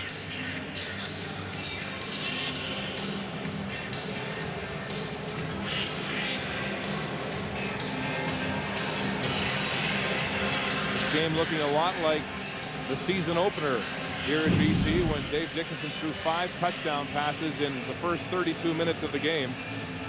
And the BC Lions throttled Saskatchewan 45-28. And Mark, you mentioned the fact that would we maybe see a quarterback change for Saskatchewan? Might we see a quarterback change for BC for an entirely different reason? In the fact that they're building up this lead, we might see Buck Pierce in the second half. Well, that's still to be determined, but you're right. In the last 2 games of the season, Dave Dickinson said he wanted a full game's effort, and Wally gave him a half of each game, giving Buck Pierce some time. Upon review, the player did in fact catch the ball, keep control, and come down in bounds. Ruling on the field stands. So the Dominguez 48-yard catch is good. And now Danny Barrett will go for the field goal. From the 22, left hash marks. Rocky Butler to hold for Luka Kanji.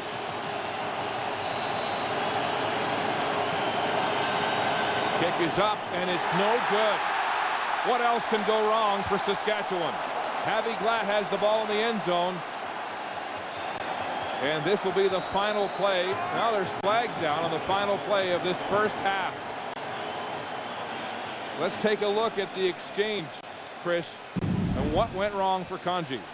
Well, Butler's the man responsible for getting that ball down. He just can't get it in time, and as a result, Kanji tries to pooch it. So a bad hold by Butler, and the field goal is no good as they sort out the final flag here on this final play of the first half. Legal block, BC, while the ball was in the end zone. By rule, it's a single point, and the quarter's over. A dominating first half for the BC Lions, and Barrett gets but a single to go to the locker room. Down to the sidelines, and here's Brenda. Well, Wally, I don't have to tell you the kind of pressure your players are under today to win this game. How would you describe how they responded to that pressure in the first half? Well, they responded to the pressure all year. This is nothing new for them. All the big games this year, our guys have showed up, and tonight, again, they showed up. You have such a huge lead. What do you say to your club to make sure that they stay sharp in the second half? Oh, I don't have to say anything. They understand what the job is. Good luck in the Sunday. Let's go up to Mark. Thank you, Brenda. A polished BC Lions have put Danny Barrett and the Saskatchewan Roughriders in a huge hole with a 29-4 lead at the half.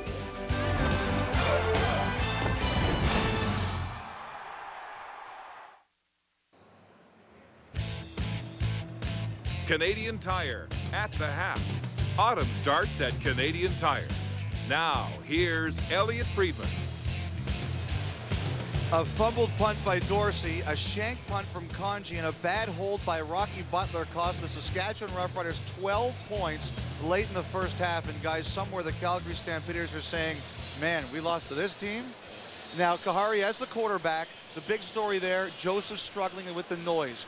What are you supposed to do? Well, it's obvious to me that Saskatchewan came in with one plan for the noise, and that is the silent count. What I'm seeing is he's putting his foot up to signal the center, and the center is not seeing it, and they have 3 time count violations. That's just unacceptable. You have to be able to do different things. I think one thing, Kerry Joseph, he's gone under center, but then you don't get the same view that you get from in the shotgun.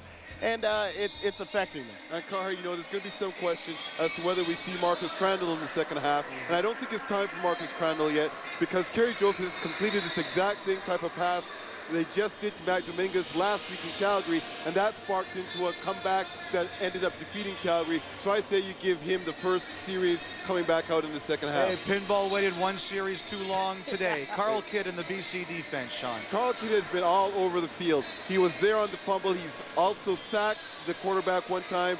And Coach Wally Buono said that Carl Kidd is a player who's done everything we've asked of him this season. He's not been an every down player like he was in the past, but this game you can expect to see more of him, and we definitely have so far. But Sean, this is frustrating me. The Saskatchewan offensive coordinators have overthought this game plan. What has got them success is Kenton Keith. He's only touched the ball 3 times in the first half. Well, we're 30 minutes of football away, Greg Ferris, from Dave Dickinson not having to hear he's never won a playoff game in BC. Well, he's fantastic. I was talking to Cato, the equipment manager, before this game, and he pointed up to Dave Dickinson's locker. He's going to have a great game. But, you know, it's interesting what they're doing. Anything 2nd and 3 or shorter, they're bringing in Buck Pierce or Jarius Jackson. That's giving Jacques Chapdelaine, the offensive coordinator, some time with Dave Dickinson on the sidelines preparing for the next play. That's a very interesting move on their part. And one of the things I love about watching Dave Dickinson today is his footwork. I mean, this guy is in the pocket. He's moving really well.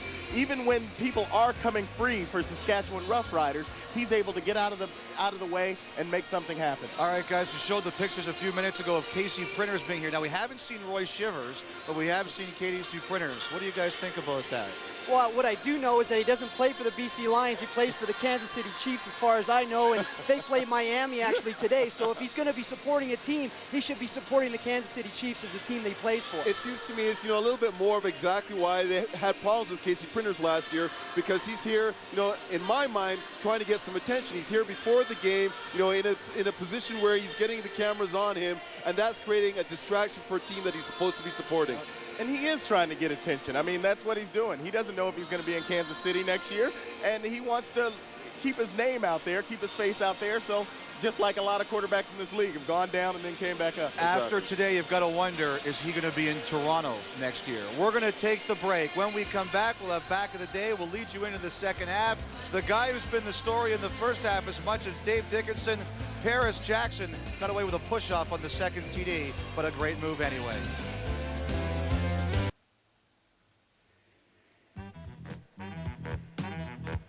Back in the Day, brought to you by Nissan Versa, the larger-than-life small car.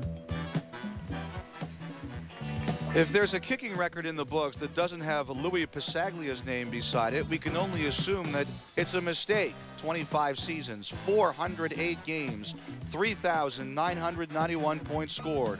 Passaglia did more in a Lions uniform than the guy from The Wizard of Oz.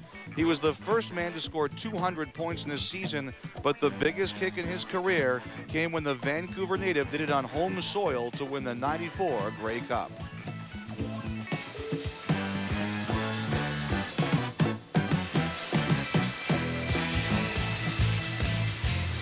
You, the fans, have voted, and you've asked to see for the Grey Cup Classic tomorrow night from the 50s, the 1954 game between Edmonton and Montreal, the beginning of that Eskimos dynasty.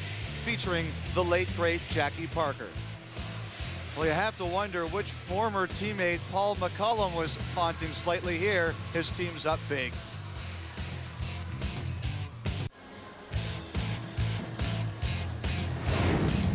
Welcome back to the Scotiabank West Championship, where the hometown BC Lions have a 25-point lead over the Saskatchewan Roughriders at halftime. Right now, let's go to the sidelines, and here's Brenda Irving standing by with Danny Barrett. Danny, noise obviously an issue in that first half. What is your club going to do to try to deal with it differently? Well, we pretty much got to keep our composure more than anything else. We really see what we made of this quarter, though. We're going to take the ball here and try to do something with it. What about Kerry Joseph? Will he start the half? He will start the half and hopefully get us back into it, but it's got to be a good third quarter for him. Okay, good luck. Thank you. You can really tell how noisy that first half was. Danny's already lost his voice. 25 points, that's the margin right now. That's exactly the number of points, unanswered points, that Saskatchewan scored last week to come from behind to win. Can they do it this time? Oh, I don't know. I think the circumstances are a little different right now, and the fact you're playing a very fired up BC team, both offensively, who are firing on all cylinders, and defensively are not. They're just suffocating the Saskatchewan offense with the help of the 13th man in the crowd. Let's take a look at the first half statistics in this Scotiabank West Championship, and it's pretty obvious it's all BC. Well, when you take a look at that, and obviously the yards passing for Saskatchewan, 82 yards, 48 of them on the last play to Matt Dominguez, so it's even less than that. Only 3 first downs to 18 for BC. Time of possession, obviously a huge factor with BC Lions controlling the clock. Only 8 minutes. We say 9. Let's give them the benefit of the doubt. We'll round it off to 9 for Saskatchewan. They have got to start controlling the clock. They have got to start getting some points. The BC Lions, on the other hand, have so many great athletes. This year, Chris, 22 different BC players scored at least 1 touchdown, and today Leroy Simon hasn't been the big star. They've used players like Paris Jackson and Joe Smith to do the damage. The Scotiabank West Championship proudly presented in high definition as we get the second half underway, and Dominic Dorsey will start from his 20-yard line straight up the near sideline. Dorsey is hammered as he crosses the 43-yard line. Jamel Johnson making the tackle for the BC Lions. Let's look at the numbers put up in the air by Kerry Joseph in that first half. Well, 4 for 8. I mean, that's like one drive, but basically here's where he had some success, and that was the last play of the first half when he threw a 48-yarder to Dominguez. I mean, they forced him to go shallow, and most of the time when he's not throwing in those 8 attempts, he's been running for his life. It sure has. Fighting the crowd and the BC defense. Dominguez alone to the short side. 4 receivers to the wide side. Joseph out of the flats to Kenton Keith. He's surrounded, and Otis Floyd is the first man to make the tackle right at the line of scrimmage. He may have lost some yardage on that play. Well, you can tell the game plan right now is to try and get Kenton Keith back into this offense. Only 3 touches in the first half. You've got to get the man that was mainly responsible for that huge comeback last week over Calgary, the football. They just do a little dump pass, but the team speed of the Lions just surrounds him. He only had 1 rushing play in the first half. You mentioned last week in the West Semi, 141 yards on the ground, and he opened the second half with that 76-yard touchdown run. Here's the blitz. Joseph in trouble, and they've got him. Corey Banks, the first Lion in a host of Lions there, and that's the 3rd sack of Kerry Joseph by this hungry BC defense. Well, they were bringing the blitz. Corey Banks, the halfback blitz, his company outside. You know, he's not a quiet guy. He's in there. He's very vocal. They're old teammates last year in Ottawa. Now they're... Well, Kerry Joseph not happy with the treatment. He's just going to come off the edge. Charles Thomas tries to get a hand on him, pushes to the ground, but you got to get out there. It's tough on a little guy like that. He's got great speed, but as a tackle, you've got to shallow out. You got to kick out a little bit more than drop straight back, and that'll take away the corner. You see Dave Ritchie, the defensive coordinator, having a word, telling Corey Banks to keep his composure. He does have a combustible attitude.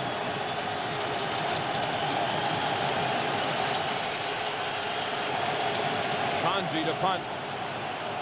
Low snap, just gets it away as the Lions came after the block. Good bounce over the head of Ian Smart. Back to his 25. Bellying back to the 21. Gets away from Chernosky. And then he's tackled by Maurice Lloyd.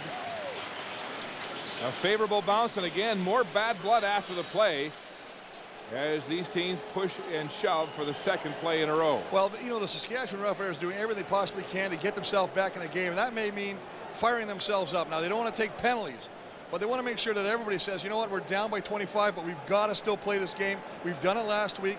If you fold your tent now, you're in trouble. Lloyd, the rookie out of Connecticut, taking his spot at the middle linebacker position. He was a force a week ago. Dickinson now. First down at his own 32. Hand off to Joe Smith in a gaping hole against this Rider defense. And the #1 defense against the run is looking porous on that play. A gain of 13 by Joe Smith. Well, they have not been able to get any pressure on Dave Dickinson. Let's take a look at his passing chart in the first half. 19 to 26, 211, 3 touchdowns. You got a touchdown to Paris Jackson. You've got another one over here to Paris Jackson. And of course, the last one over, a little slide out 5-yarder to Joe Smith. So he's utilized almost every receiver that's possible to throw that ball to. Dickinson straight back to pass. Some pressure now. Perry gets a hand on him. The ball's away though, and Claremont's wide open. Maurice Lloyd, the middle linebacker, was in coverage, and it's a big first down and a gain of 13 to Claremont. Well, Jason Claremont, who had 6 catches in the first half, really becoming a factor and a go-to guy. They finally get a little pressure. Fred Perry, but not before Dave Dickinson can swing that ball out to Claremont. Jason Claremont has just 1 touchdown catch against Saskatchewan in 10 games during his career, but he's been a force here today. Look at the numbers: 7 receptions for 84 yards. The Regina native putting a lick on his hometown team, the Riders. Joe Smith on first down will have a gain of 4. Well, Dave is just doing a great job of sprinkling a little bit of Joe Smith on the aerial assault he's throwing at the Saskatchewan secondary. He's just doing a great job of sliding over, little handoff. Mazzulli blocking his guy to the outside. Jimenez doing a nice job, and Joe Smith taking advantage and picking up good first down production. Mark it 2nd and 5 for BC. At the 47 of Saskatchewan. 4-man rush against Dickinson. He's got time. Crossing route to Ryan Thelwell. He beats Reggie Hunt. And it's another first down for the BC Lions. Again, it's all the supporting cast today that are shining in the BC offense. Well, it all starts up front. Let's take a look. Here's your outstanding candidate. Watch him just crunch Fred Perry as they try and attempt to run a stunt against Rob Murphy and Kelly Bates. Bunch formation now on first down. And off is to Joe Smith, and he's rumbling with abandon now, cutting back up the middle. And that gain will be 6 yards on first down. Now this is what a good offense will do. It'll get the killer instinct. You got your foot on the throat, keep squeezing right now. They've had success through the air. Again, they're going to come back and pound Joe Smith back up the middle. With the lead and with those big first down carries, Jacques Chapdelaine has all kinds of plays at his disposal in this BC offense. 2nd and 4. Back to pass. Dickinson to the sideline, and it's complete. G-Roy Simon makes the catch on Eddie Davis. Davis thought he was out. Well, Eddie Davis is going to try and plead his case to the official on the sideline, but a little bit of a corner route by G-Roy Simon. You know he's got to get in this football game. He's happy his team is winning. Foot looks a little bit on that sideline, though, as he tries to drag it. He's going to have 1 foot in as he catches it. Oh, he's on the white. No catch. It's a good call by the official. So it's 3rd and 4. And McCallum will attempt this field goal now. It's like the 37-yard line where Buck Pierce will spot the ball. And McCallum's kick is up and good. Right through the uprights. And Just like that, the hole gets deeper for Saskatchewan. There's Brent Johnson, who led the CFL in sacks for the second year in a row. He's the anchor man of a BC defense which got under Kerry Joseph's skin in Saskatchewan's last series. Mic'd up. Brought to you by Rogers Wireless, Canada's clearest wireless network. Hey, hey. Hey, Corey, stay. I got him. Corey, you get us a penalty. Hey, man. Hey, you get us a penalty? I will not. Oh, he can't sit out now like that. All right. Hey. That's big leadership from Brent Johnson to get in the face of teammate Corey Banks and prevent a penalty. After the sack of Joseph, he's in trouble again. Now he rolls away. Looking backside, he'll run. Joseph, upfield, big effort. First down, Saskatchewan. Well, nice job of Kerry Joseph trying to make something out of nothing. But again, we emphasize the fact that he is the whole offense for this Saskatchewan team right now. And every time he tries to go downfield, he can't find anything. So you got to give credit to that secondary of the BC Lions. Baron Miles and company, but he ends up pulling the ball down again. Picks up a first down rushing, but I don't know if he wants to do that all game. Joseph in the hurry-up offense here in the second half. Silent snap count. That moves Brent Johnson, and the flags will go as he crosses the line of scrimmage. Well, that's a good call as Brent Johnson does cross the line of scrimmage. The official right there blowing the whistle, stopping the play. Offside. BC number 97. 5-yard penalty. Repeat, first down.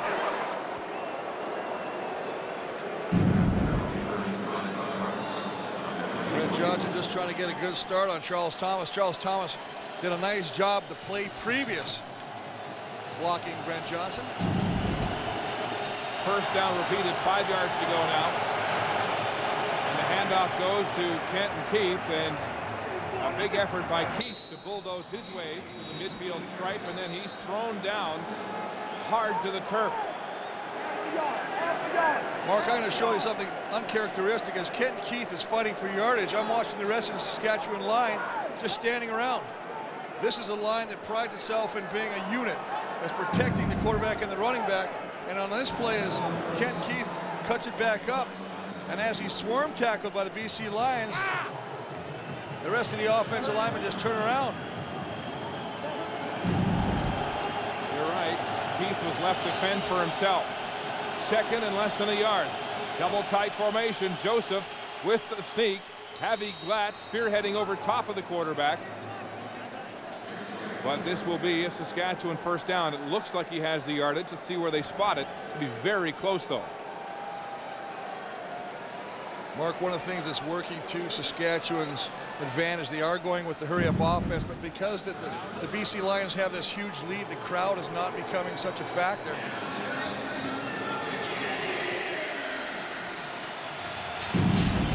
Javi Glatt getting the start this year at middle linebacker after Baron Simpson went to Winnipeg as a free agent.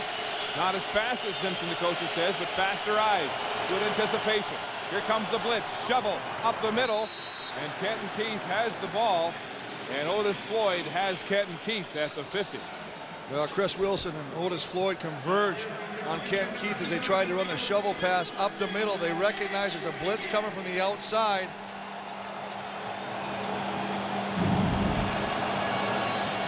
Blitz coming from the outside. We're just going to punch it up inside of that blitz. That was Ryan Phillips on the blitz from the halfback. Kenton Keith, a big play player, has just 6 rushing yards and 3 receiving yards as Dominic Dorsey checks into the game now. Fake on the flat pass. Joseph in trouble. He throws the ball up for grabs, and it's incomplete. Flag on the play as Armstead came back for the ball, and this might be coming against Saskatchewan. Yeah, definitely, Mark. It looked like Jason Armstead, who's showing a little bit of the frustration. Good coverage downfield by the BC Lions secondary, and I believe he tried to push off to try and get an opportunity to come back for that ball. Forward pass interference. Saskatchewan number 1. That penalty's declined. Third down. The frustration as Armstead went up against one of his old teammates from Ottawa. And Joseph in desperation. Look at the strength that Kerry Joseph has. He's grabbed by the ankle. They're trying to bring him down, but just got enough strength in that arm to whip the ball down and try and get a catch to Armstead. Actually, it was Glover on the corner, not Kerry Banks. Kanji, end over end, not very deep. In the air, it's Ian Smart at his 20, and he hustles upfield and is brought down quickly by Donnie Ruiz. You're watching the CFL on CBC. Well, it's a stranglehold lead for BC here in the third quarter as Dave Dickinson continues at the helm of this Lion offense. Here comes the blitz. Dickinson backpedaling, throws the screen to Smith. He trips, holds on to the football right at the 30-yard line. A gain of maybe a yard or two on the play. He just outruns this. They're trying to set up the screen, and he loses the vision of this leading blocker, Kelly Bates, and he runs into the back of Kelly Bates as he catches the ball, and that's the reason he goes down. So it's a gain of just one on that botched screen play to Smith. 2nd and 9. Bunch formation for the Lions. Blitz from Saskatchewan backside. Dickinson gets away upfield, and he'll be shy of the first down, but there's a flag down. Somebody lost a helmet. Well, that's Kitwana Jones, and he's pointing at Rob Murphy. He's frustrated. Maurice Lloyd's going to plead his case as well. We talked about the aggressiveness of these tackles. Let's take a look.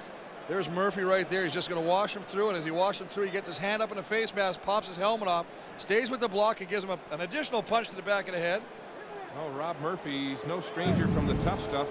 He still holds an Ohio high school Major hockey foul, record for penalties. Unnecessary roughness, BC number 56.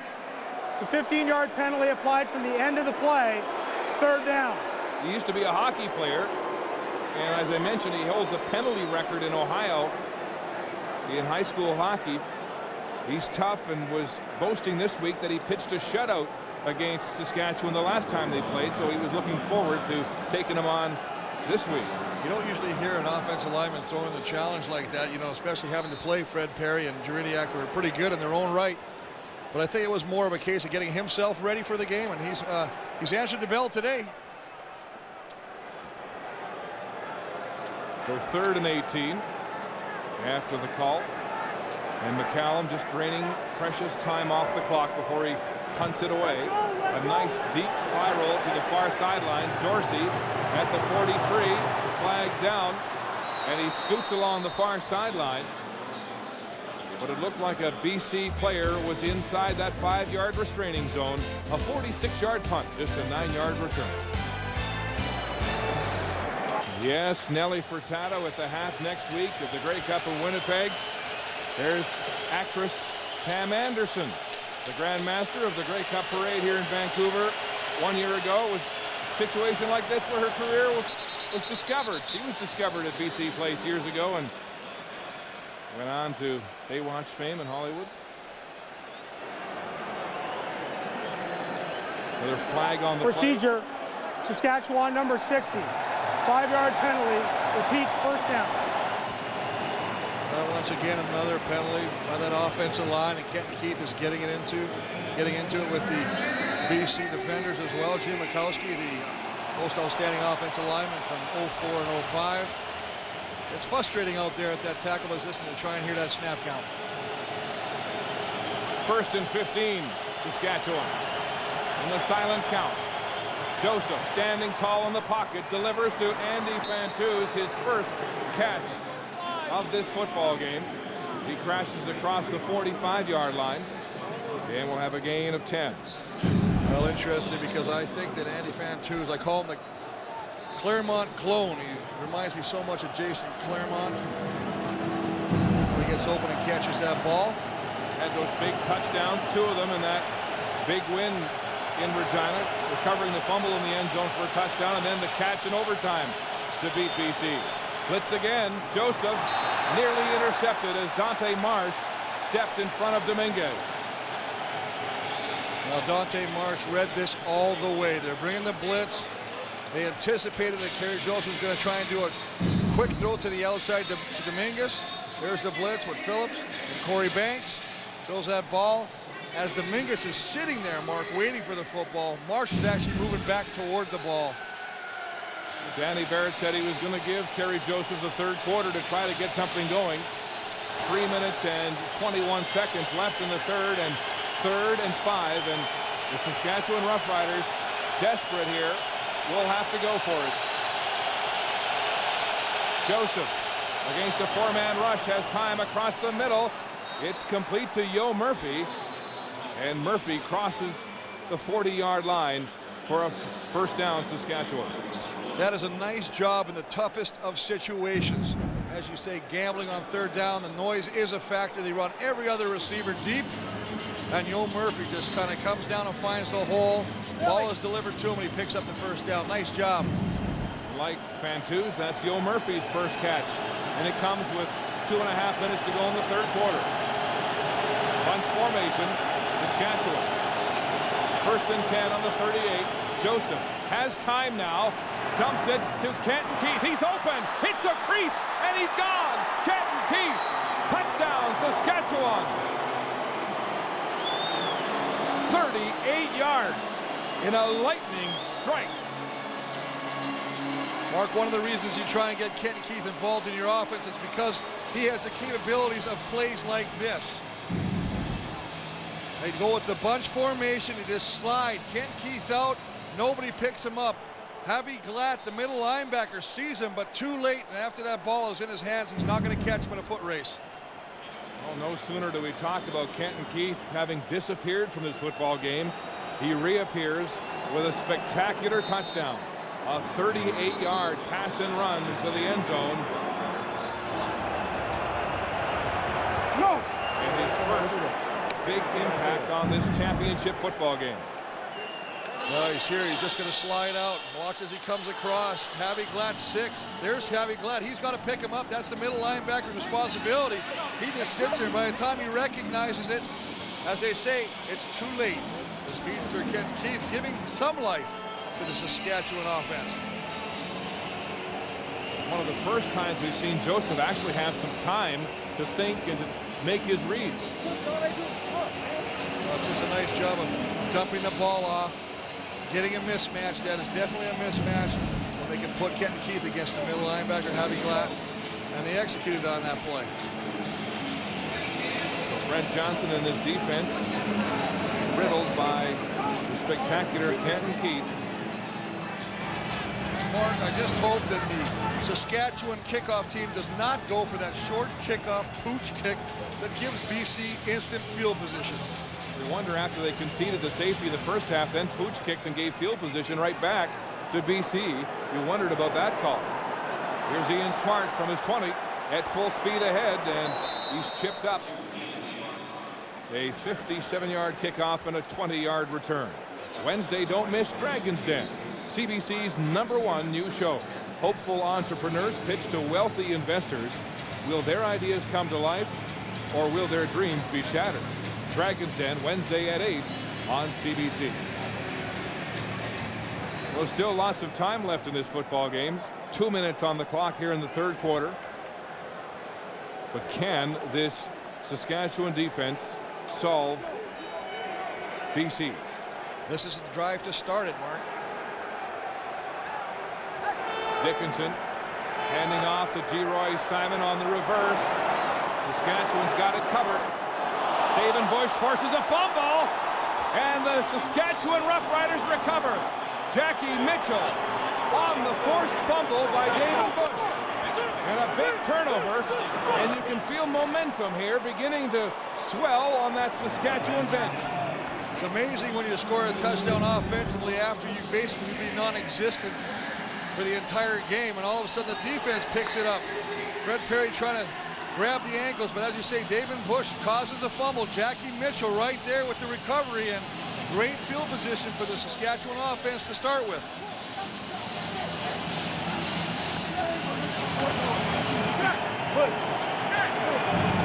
Can the Riders capitalize on the fumble recovery? by this man, Jackie Mitchell. Crowd trying to drown out Joseph. They hand off. It's a reverse. No, a fake reverse. Kenton Keith tries to get outside, and he's taken out of bounds by Carl Kidd at the 27-yard line. I like this play for a couple of reasons, but one of them is definitely when you attack the outside of this BC defense. This defense has had its way from tackle to tackle inside the box, putting pressure on Kerry Joseph. So what's the best way to stop it is you start attacking the outside of it and make that defense spread out a little bit. Then when you want to come back and hit it up the middle, you got openings. It's a 6-yard gain on the sweep by Kenton Keith. And for the first time in this football game, Carl Kidd and this BC defense is being given a challenge. Well, it's definitely a wake-up call for the BC team. They've had it way too easy up to that point. The Riders finally getting Kenton Keith involved in this football game. Some passes to Van Toos and Yo Murphy, and holding on to the football with the drive. Well, in the first half with Saskatchewan's offense only getting 3 first downs, and coincidentally that's a number of touches that Kenton Keith had on the ball. I mean, you're not going to get a whole lot of production, but you got to give credit to that BC defense because they basically swarmed Kerry Joseph in that first half. This BC defense leading the CFL in sacks with 59 and interceptions with 36, and the stingiest in yards allowed. 2nd and 4. 6 receivers downfield for Joseph across the middle. It's complete. Dominguez has the football, and another Saskatchewan first down inside the red zone of the Lions. And if you want to beat the BC Lions, then formation will help you. They go 6 receivers. If you go 6 receivers, you force them to go man coverage. They try and sit back in there. That's Mark Washington. Dominguez just comes back inside, runs, little hook inside. Nice job of getting the ball to him, and as you say, in the red zone for the Saskatchewan offense. A 19-yard pickup by Dominguez. 1st and goal. Here they go. Throwing deep for Dominguez. He's tripped in the end zone. There's a flag on the play. Dante Marsh bumping with Dominguez on that corner route. Well, they just get their feet tangled as Kerry Joseph tries to run the corner route to Matt Dominguez. Nice touch, puts a little rainbow arc on it, as you say. Dante Marsh trips up. Interference. BC unintentional as the player was in the trail position. Half the distance to the goal line, automatic first down. I like the call. It was unintentional. It's when they get their feet locked like that. Nice call by the official. But it puts that ball down on the 4-yard line, Mark. 1st and goal, Saskatchewan. As Kerry Joseph has come back to life here in the second half. After a discouraging first half where he had just 4 completions. Riders threatening to try to get back into this game. The crowd trying to make it difficult. 1st and goal from the 4. The pitch is to Kenton Keith, and he's got the angle to the end zone. Touchdown. And a late flag. 28. Keith was taunting perhaps, and then Otis Floyd gave him a shot as the bad blood continues between these teams. Well, you can't talk to the official, but you gotta like the way they used and moved that ball. Kerry Joseph using some receivers he hasn't used. Joel Murphy, Andy Van Toos, Kenton Keith becoming a part of this offense again. Fake reverse and a little quick pitch the opposite way. Objectionable conduct, taunting. Saskatchewan number 28. After the touchdown, will apply the 10 yards on the kickoff. You know, I've seen a lot worse in this league than spiking the football, and that's twice now in the last couple of weeks we've seen penalties for that. Well, the fact is you're spiking the football in your opponent's face. And that's why they're going to call it every time. If Otis Floyd wasn't there, they probably wouldn't have thrown the flag. The fact that he was there where he directed the ball, that's why they're going to call that play. Danny Barrett trying to bring some composure to his running back. His team is getting back.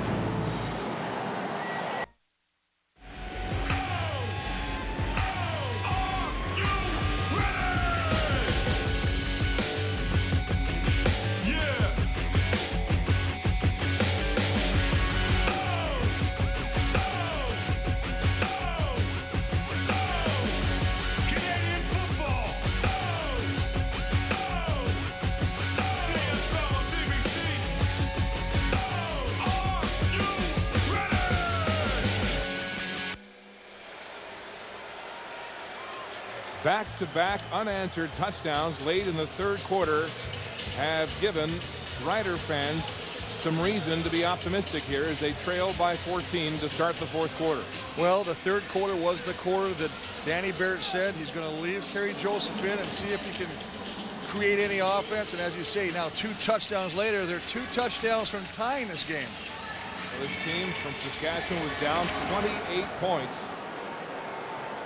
And now they've cut that margin in half. Here's Ian Smart off the 40 to midfield. And a nice looking return. Reggie Hunt made the tackle. Smart celebrating a 28-yard return as we check the third quarter stats. Well, it's interesting because when you looked at the half, Saskatchewan had the ball for about 9 minutes. They really owned the ball in the third quarter. That's the result. They got 14.7 off that Simon fumble, that turnover that was recovered by Jackie Mitchell. 10 first downs at 21 for BC, but more importantly, I think a little momentum has started to creep back to the Saskatchewan sideline. Great field position for Dave Dickinson and the BC offense. First down across midfield. Dickinson, 4 receivers wide side. Hand off to Joe Smith. He cuts back to the short side and a big first down gain.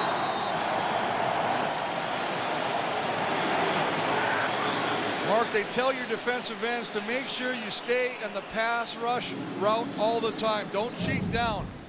Jeriniak is going to cheat down to the backside, and when he comes down too far, that allows Joe Smith to bounce it to the outside. You see 79 there late in your picture. If he stays up, he forces Smith back inside. They got a chance. A 19-yard run cutting back to the short side by Joe Smith.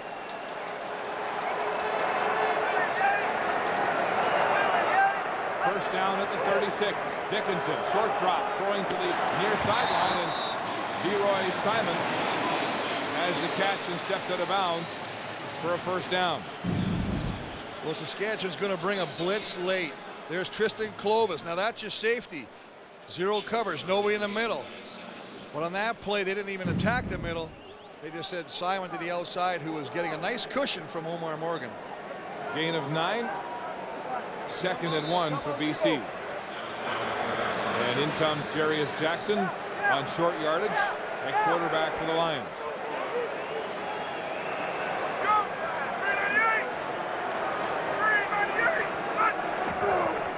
Jackson off tackle. And he'll have the first down for the Lions.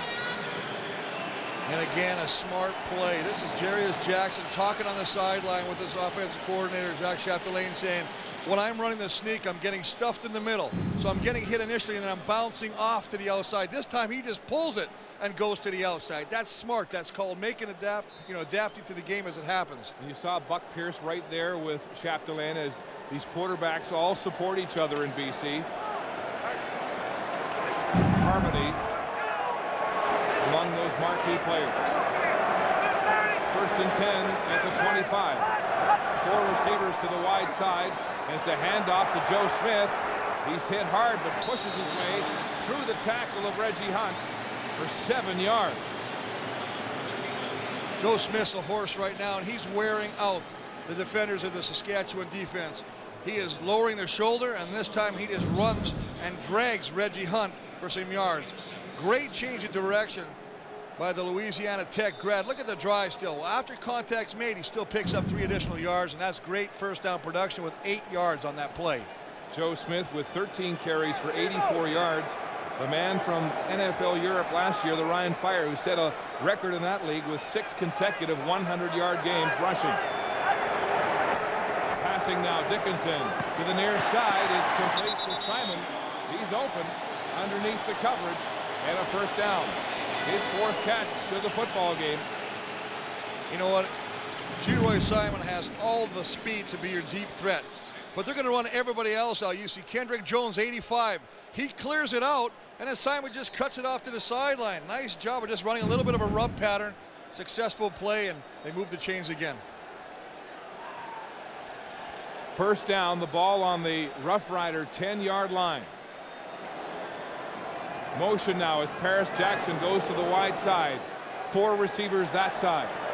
Dickinson dropping back, looking across the middle. Intended for Simon and incomplete. Eddie Davis there stripping the football, and Geroy Simon with a complaint to the officials. No call. Excellent coverage, Mark, by Eddie Davis. I know Geroy Simon doesn't like that.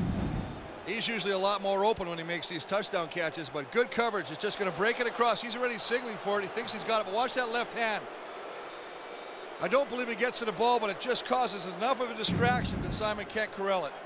Simon looked so routine there as he put his finger up, said, "I'll have it, thank you." Yeah, that's right. Order one up for me right now. Eddie Davis, though, who had that big game last week, makes a big play. Second down. Dickinson looking to the short side, throwing to the end zone, jump ball, incomplete, too high and out of the hands of Jason Claremont. Well, Dickinson wants this ball back, Mark, because, as you say, Claremont is between coverage. Now, Clovis and Mitch are going to congratulate each other, but I'm telling you what, if this ball is a little lower, they're going to be shaking their heads. This is where it needs to be. He's between the coverage. The ball is just thrown too high where Claremont can't catch it. But it's a great read by Dickinson. Ball just a little high. Paul McCallum now to attempt this field goal from the 18-yard line. This is the exact same spot he missed from 2 years ago in overtime in the West Championship. McCallum with the kick, and no question on that one. No pressure either as McCallum splits the uprights. You're watching the Scotiabank West Championship on CBC.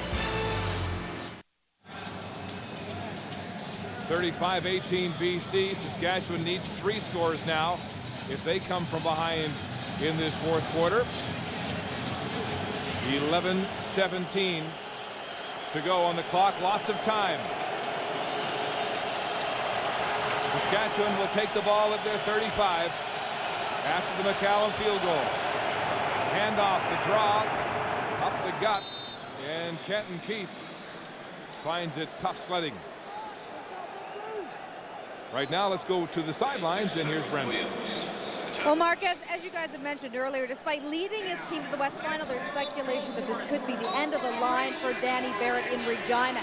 Many of his players said they were drawing inspiration from this, and running back Kenton Keith says Danny's been like a father figure to the entire team, thinks it's unfair what he's going through. He said yesterday they would play their hearts out today, but are realistic enough to know that even if they go to the Grey Cup, it might not be enough to save his job. Flag on the play, and the noise has given Kerry Joseph difficulty in getting the ball off. Time count violation.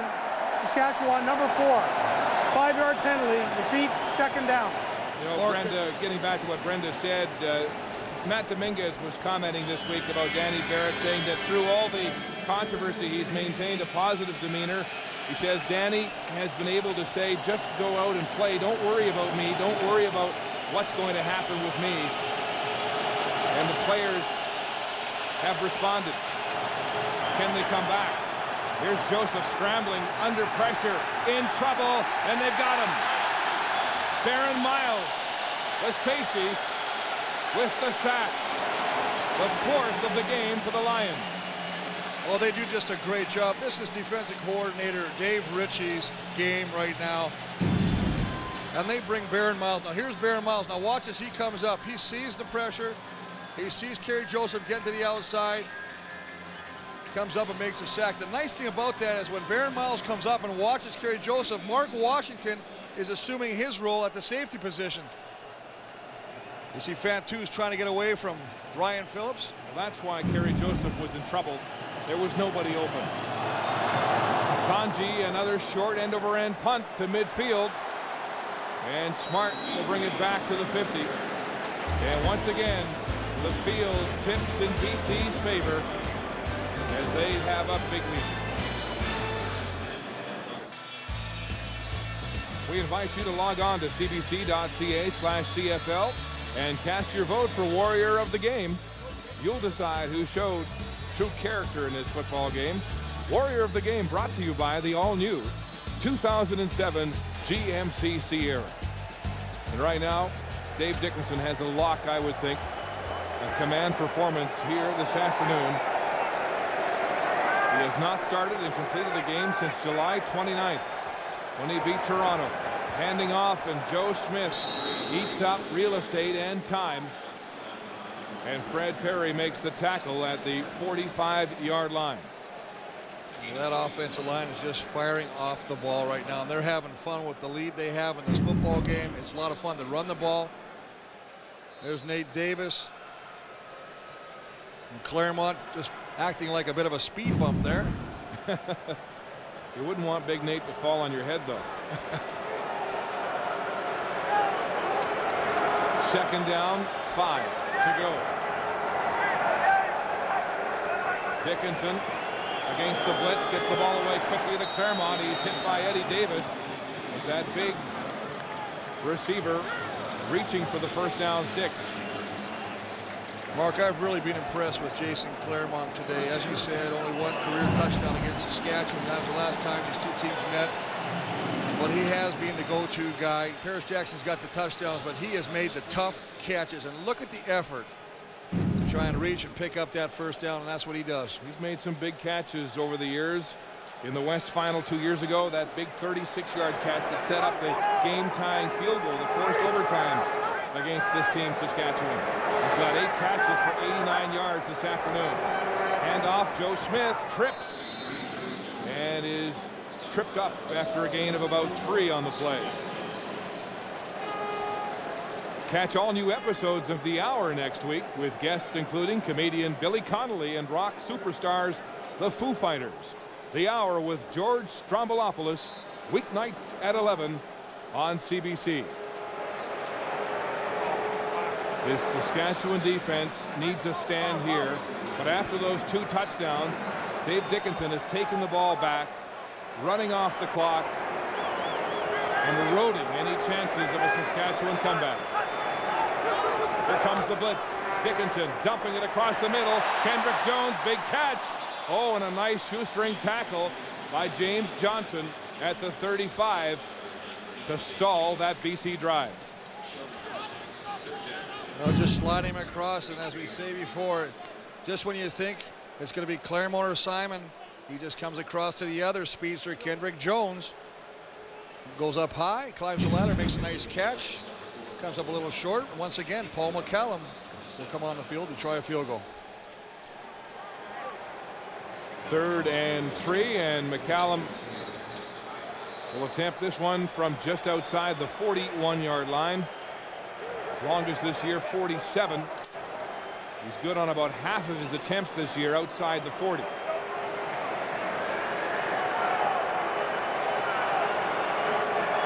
McCallum, good spot, hits it hard. It's got the legs. Good from 41.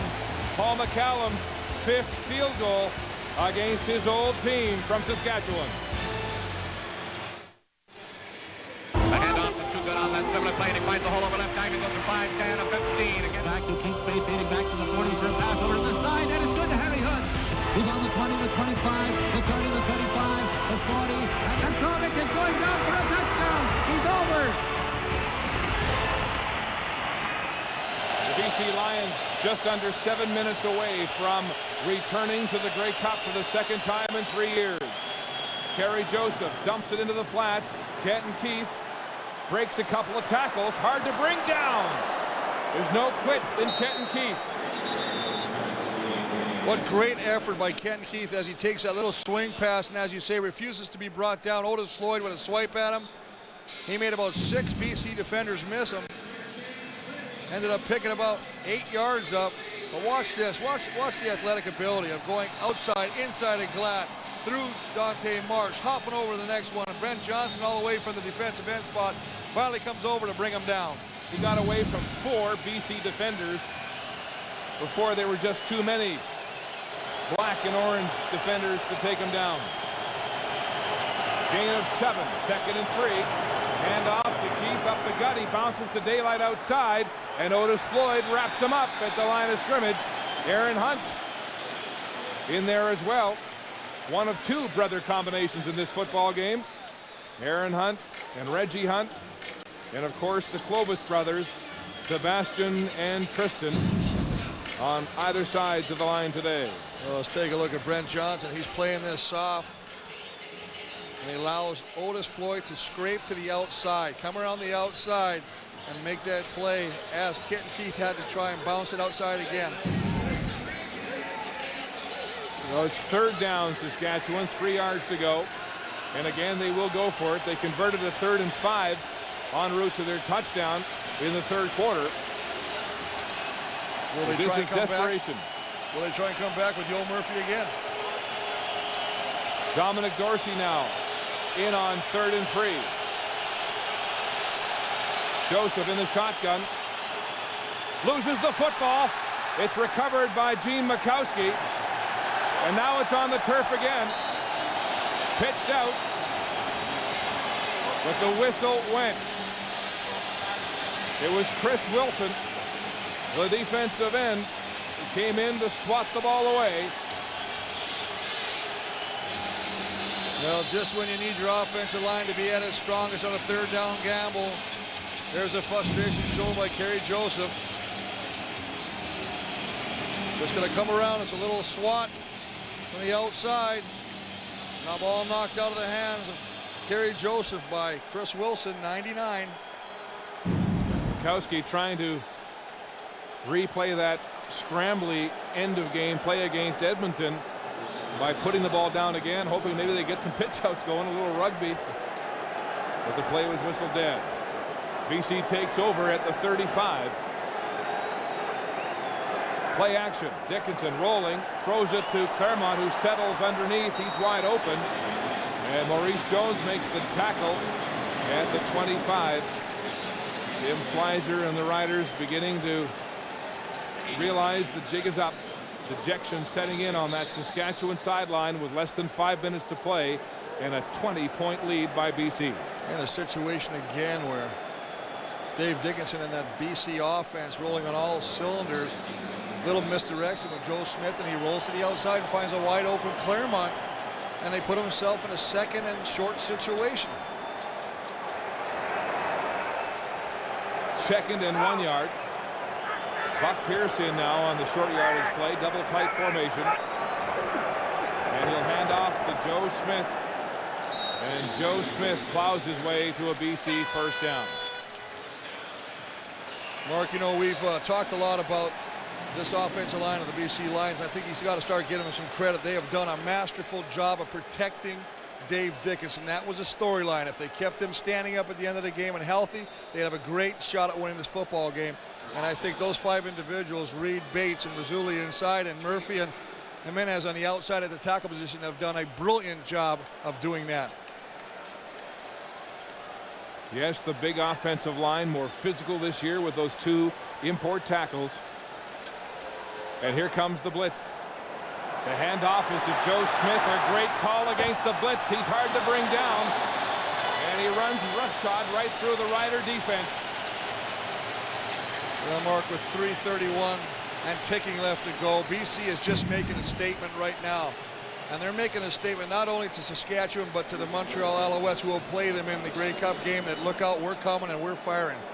A 16-yard run by Joe Smith. Well, you take a look at Rob Murphy. That's a legal block, and it's frustrating for the defensive end, Scott Schultz, because he doesn't expect that, but gets the job done. And it's only the 2nd time this year that the BC Lions have had a running back over 100 yards.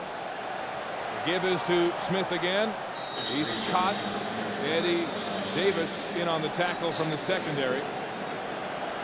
Just prolonging the agony here at BC Place. The 3-minute warning has been given to the benches.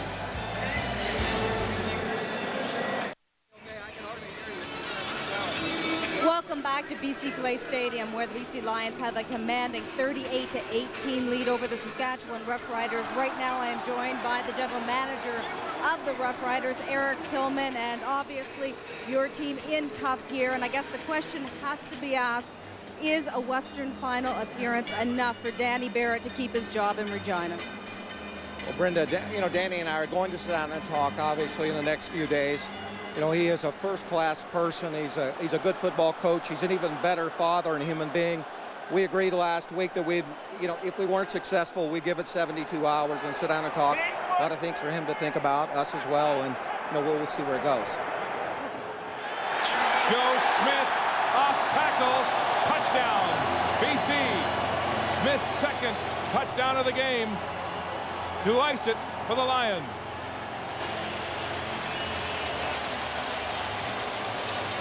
Mark, this is just making a point, and boy, they're making it good. Let's take a look at Rob Murphy again as he just swats Maurice Lloyd, who's on the outside like a bad fly at a picnic. I mean, he gets rid of him and opens up a huge hole. Joe Smith, who's been running with authority all game, finishes it off with a touchdown. His second of the afternoon. Joe Smith, the second Lion to rush for more than 100 yards this season.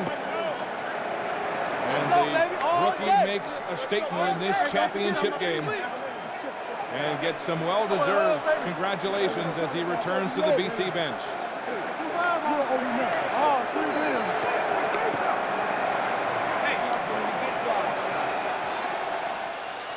Paul McCallum, who has 5 field goals on the day to tie the BC playoff record set by Louis Pasaglia in the year 2000 with the point after convert.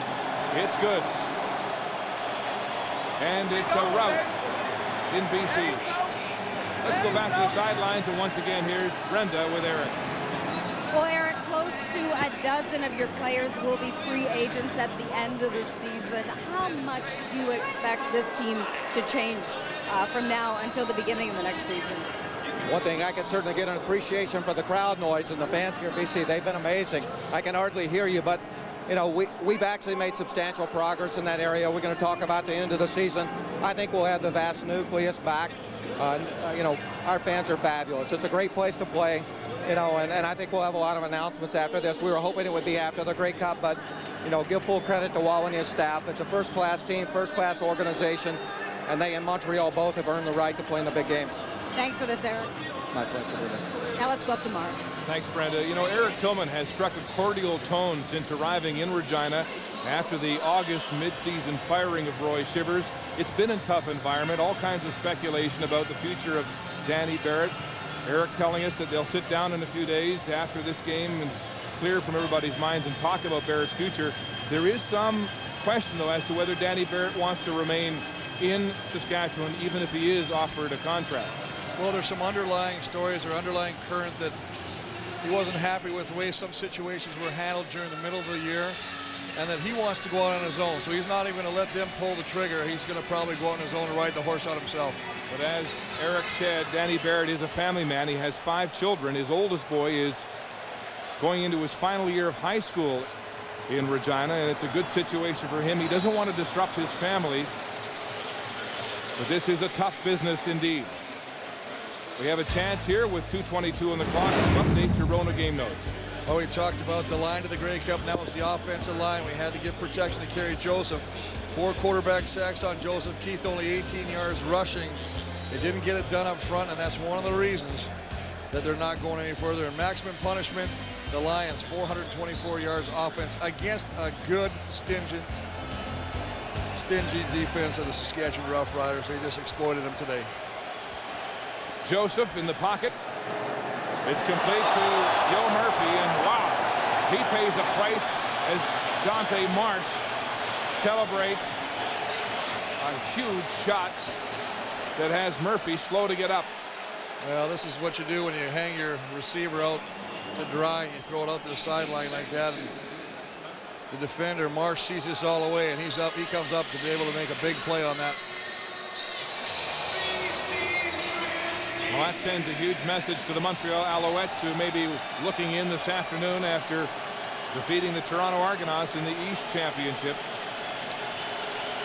It's a complete wire-to-wire performance this afternoon by BC. Right back to Yo Murphy, right back at Dante Marsh. And they exchanged some pleasantries after that play. Well, the play previous when Marsh took his legs out from under him, this time they get Yo Murphy the ball. He's not even trying to outrun or run away from Marsh. He is lowering the head and wants to run over Dante Marsh, make a statement of his own. Just going to be a quick pitch out to the right. When Murphy gets it, he just lowers his head. He wants to hurt Dante Marsh in that play. Well, it's a settling of accounts, perhaps, with the game of foregone conclusion now. Joseph in the pocket. He has time. It's complete again to Andy Fantuz. Vantuz won't go down without a struggle. And he's finally wrestled down by that big defensive tackle, Tyrone Williams, with help from Mark Washington. But what a great year Andy Vantuz has had, starting on the scout team, learning to run routes against professional defensive backs as a scout offense player, and having a great finish. Well, I think he's definitely a player you can build a team around, and that's one of the things when they give him the ball. You've got a core, a nucleus of players that you know are going to be the future of your ball club, and as you say, Vantuz is one of them.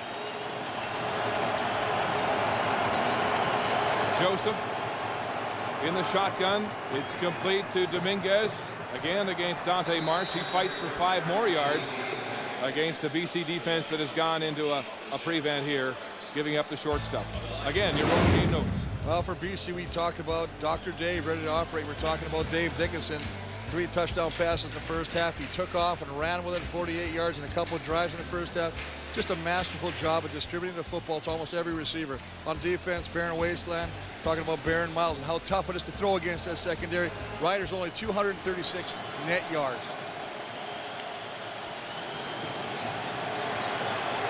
Joseph scrambling, and he throws it away under pressure. Everybody was covered on that play.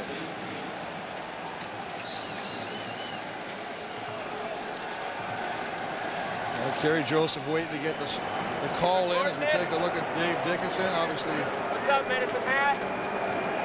Good to see you guys, Tammy's folks. And see if we can do it. It'll be a good one next week. First time in 3.5 months that Dave Dickinson has gone start to finish at quarterback for BC in an injury-plagued season, and what a command performance. Joseph under pressure, he'll run, taking a couple of shots, and Naughton McKay-Lozier will bring him down with help from Baron Miles. Dave Dickinson overcoming that high ankle sprain and then the concussion, which was most worrisome for him and his family. And now he's going back to the Grey Cup for the second time in 3 years after that bitter disappointment 2 years ago in Ottawa, losing to the Toronto Argonauts. 3rd and 3 gamble now for Saskatchewan. Joseph is intercepted. Ryan Phillips steps in front of that pass, and it's insult to injury.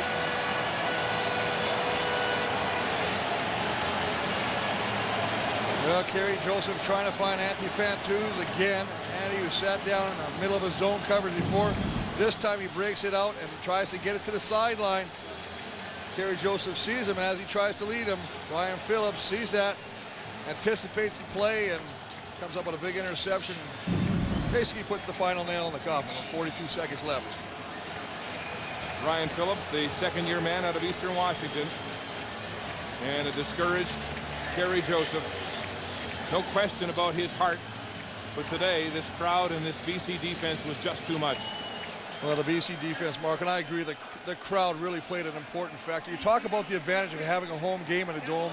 That's amazing. Of course, as we take a look at that man, Danny Barrett, what does the future hold for him? Well, he's been such a positive leader amid the controversy in Saskatchewan. Danny Barrett has. He was upset that the contract wasn't offered to him, a new contract to start this season. Roy Shivers said at that point that Barrett had made up his mind he wasn't coming back. There was talk that the board wanted him fired at midseason when Shivers took the fall. But Danny Barrett, the family man and the big leader this year, suffering this defeat. This was the scene Monday night at Mosaic Stadium as young Josh Barrett, a halfback, a defensive halfback for the Riffle Royals, in a championship game went down to defeat. For the first time in 30 games, the Riffle Royals were defeated by Mark Mueller and his provincial champions in Regina. And Dad was there to encourage him all the way. And it's nice to see that, because that's the grassroots of football, and that's the future of the CFL, those youngsters. There's Dave Ritchie, and the celebration is on. The defensive coordinator, who is the architect of this smothering BC defense. He's going to the cup. 2 years after quadruple heart bypass surgery. 2 years after being fired as head coach in Winnipeg, he's going back to Winnipeg with a chance to win the cup. The final play of the Scotiabank West Championship, and a souvenir into the stands from a jubilant Dave Dickinson, Wally Buono, and his friend Danny Barrett. And this day belongs to Dave Dickinson. From start to finish, a command performance for the quarterback, most accurate of all quarterbacks this year, but plagued by injuries. He's taking the Lions back to the cup for the second time in 3 years. To the sidelines amid the celebration, and here's Brenda. Well, Dave Dickinson was saying yesterday, Mark, that all the accolades that this team has received this season doesn't mean a thing. I'll talk after. Old coach.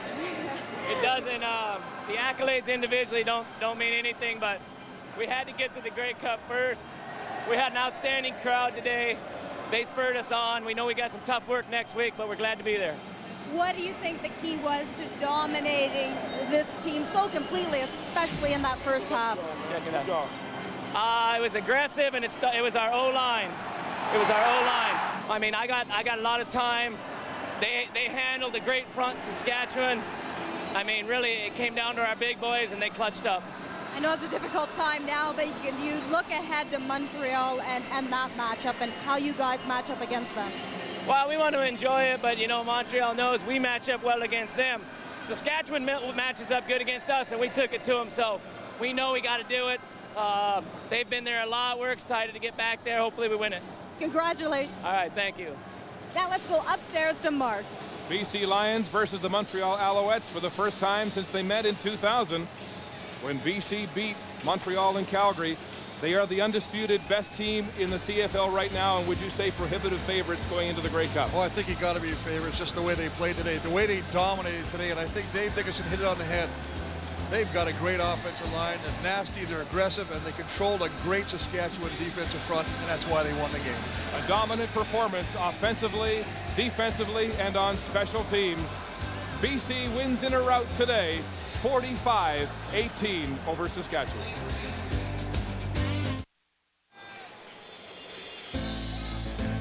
Moments from now, the BC Lions will receive the West Division Championship trophy. That's not the one they want. They'll play for it next week. Meanwhile, Warrior of the game, the man that Brenda Irving just talked to, and Dave Dickinson, a very deserving candidate. 274 yards passing, 3 touchdowns, also 45 yards rushing, many of them in the first half, and that was so impressive considering he came in with injury questions. And, you know, people talk about how Dickinson is. He's always one hit away. He was great. Warrior of the game. Brought to you by the all-new 2007 GMC Sierra. Yep. And credit to the promotions people at the Vancouver province. They've already got tomorrow's paper out. Onto the cup, and on the backside, bring the rings back home, boys. Dave Dickinson, Sean.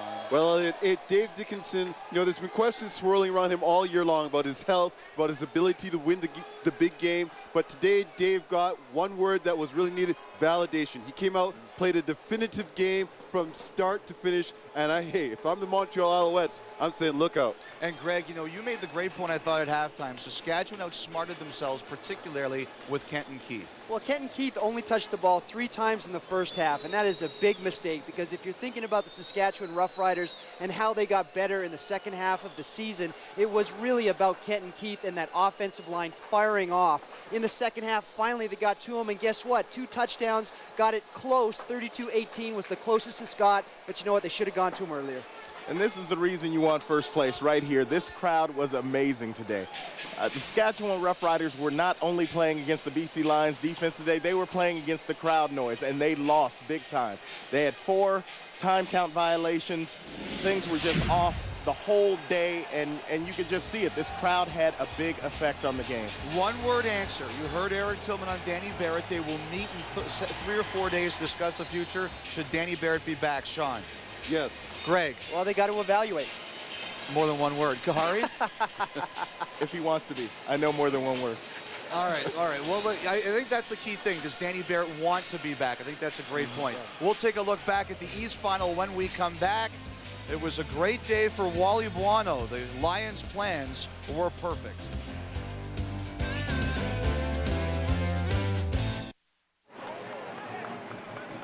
David Braley, Bobby Ackles, Wally Buono with the West Trophy. The big one, of course, next week. In the East today, Argonauts and the Montreal Alouettes for the 5th consecutive year. And this was the biggest play of the game. Marcus Dell, 78-yard interception return for a touchdown. The first series of the second half.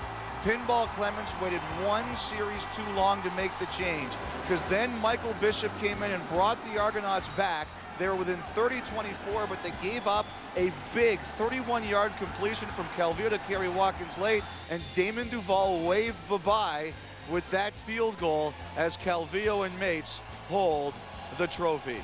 Guys, Pinball Clemens, you know, he's been loyal to Damon Allen. Maybe a bit too loyal today, Kahari? You know, I understand it, definitely. I mean, Damon is the one that got him to this position. He won something like 8 out of 10 games in the regular season, and you want to stay with that guy. But I mentioned it at halftime of that game, I would have went with Bishop. The way that I saw the look in Damon's eye, it just didn't look like he had it, and they needed that spark, and obviously Bishop gave him that. And Kahari, you know, we said in hindsight, it makes sense 2020 to go with Bishop, but I say it's not hindsight. I say you saw this potential from Bishop at the end of the last game, and that they should have been quicker on the trigger to put him in there. Greg, I know you wanted to credit the Montreal offensive game plan. Oh, it's fantastic. I thought that Anthony Calvillo called a great game. They obviously got Robert Edwards involved in the game, 123 yards, 23 carries, fantastic outing. But you know what? They used him as a smokescreen when they needed to, going deep to Kerry Watkins when they needed to late in the game. The touchdown pass to Thyron Anderson, fantastic, because you thought it was going to Edwards. They use it as a smokescreen. Great call. All right, here's your quick question on Toronto. Damon Allen next year. Where is he, or is he playing football? Sean? Wow, that's a hard one. I'd say in this particular case, it's one of those, you sit down, you watch the film, you evaluate your season, and decide what you're going to do. Well, it's amazing at 43 that he's played this long, so you know what? He's going to need to evaluate himself. I'm not sure. I think he still has the ability. I don't know if he necessarily will play anymore. But if he doesn't, I mean, he's had a great career. He has nothing to be ashamed of. All right, back to wrap. In BC, the home team, the Vancouver team, is celebrating 2-0 against Montreal as they head to the Grey Cup. We are off to Winnipeg, and so are the BC Lions. Dominant. 45-18 over Saskatchewan. Their opponents, Montreal, who held on late to beat the Argonauts.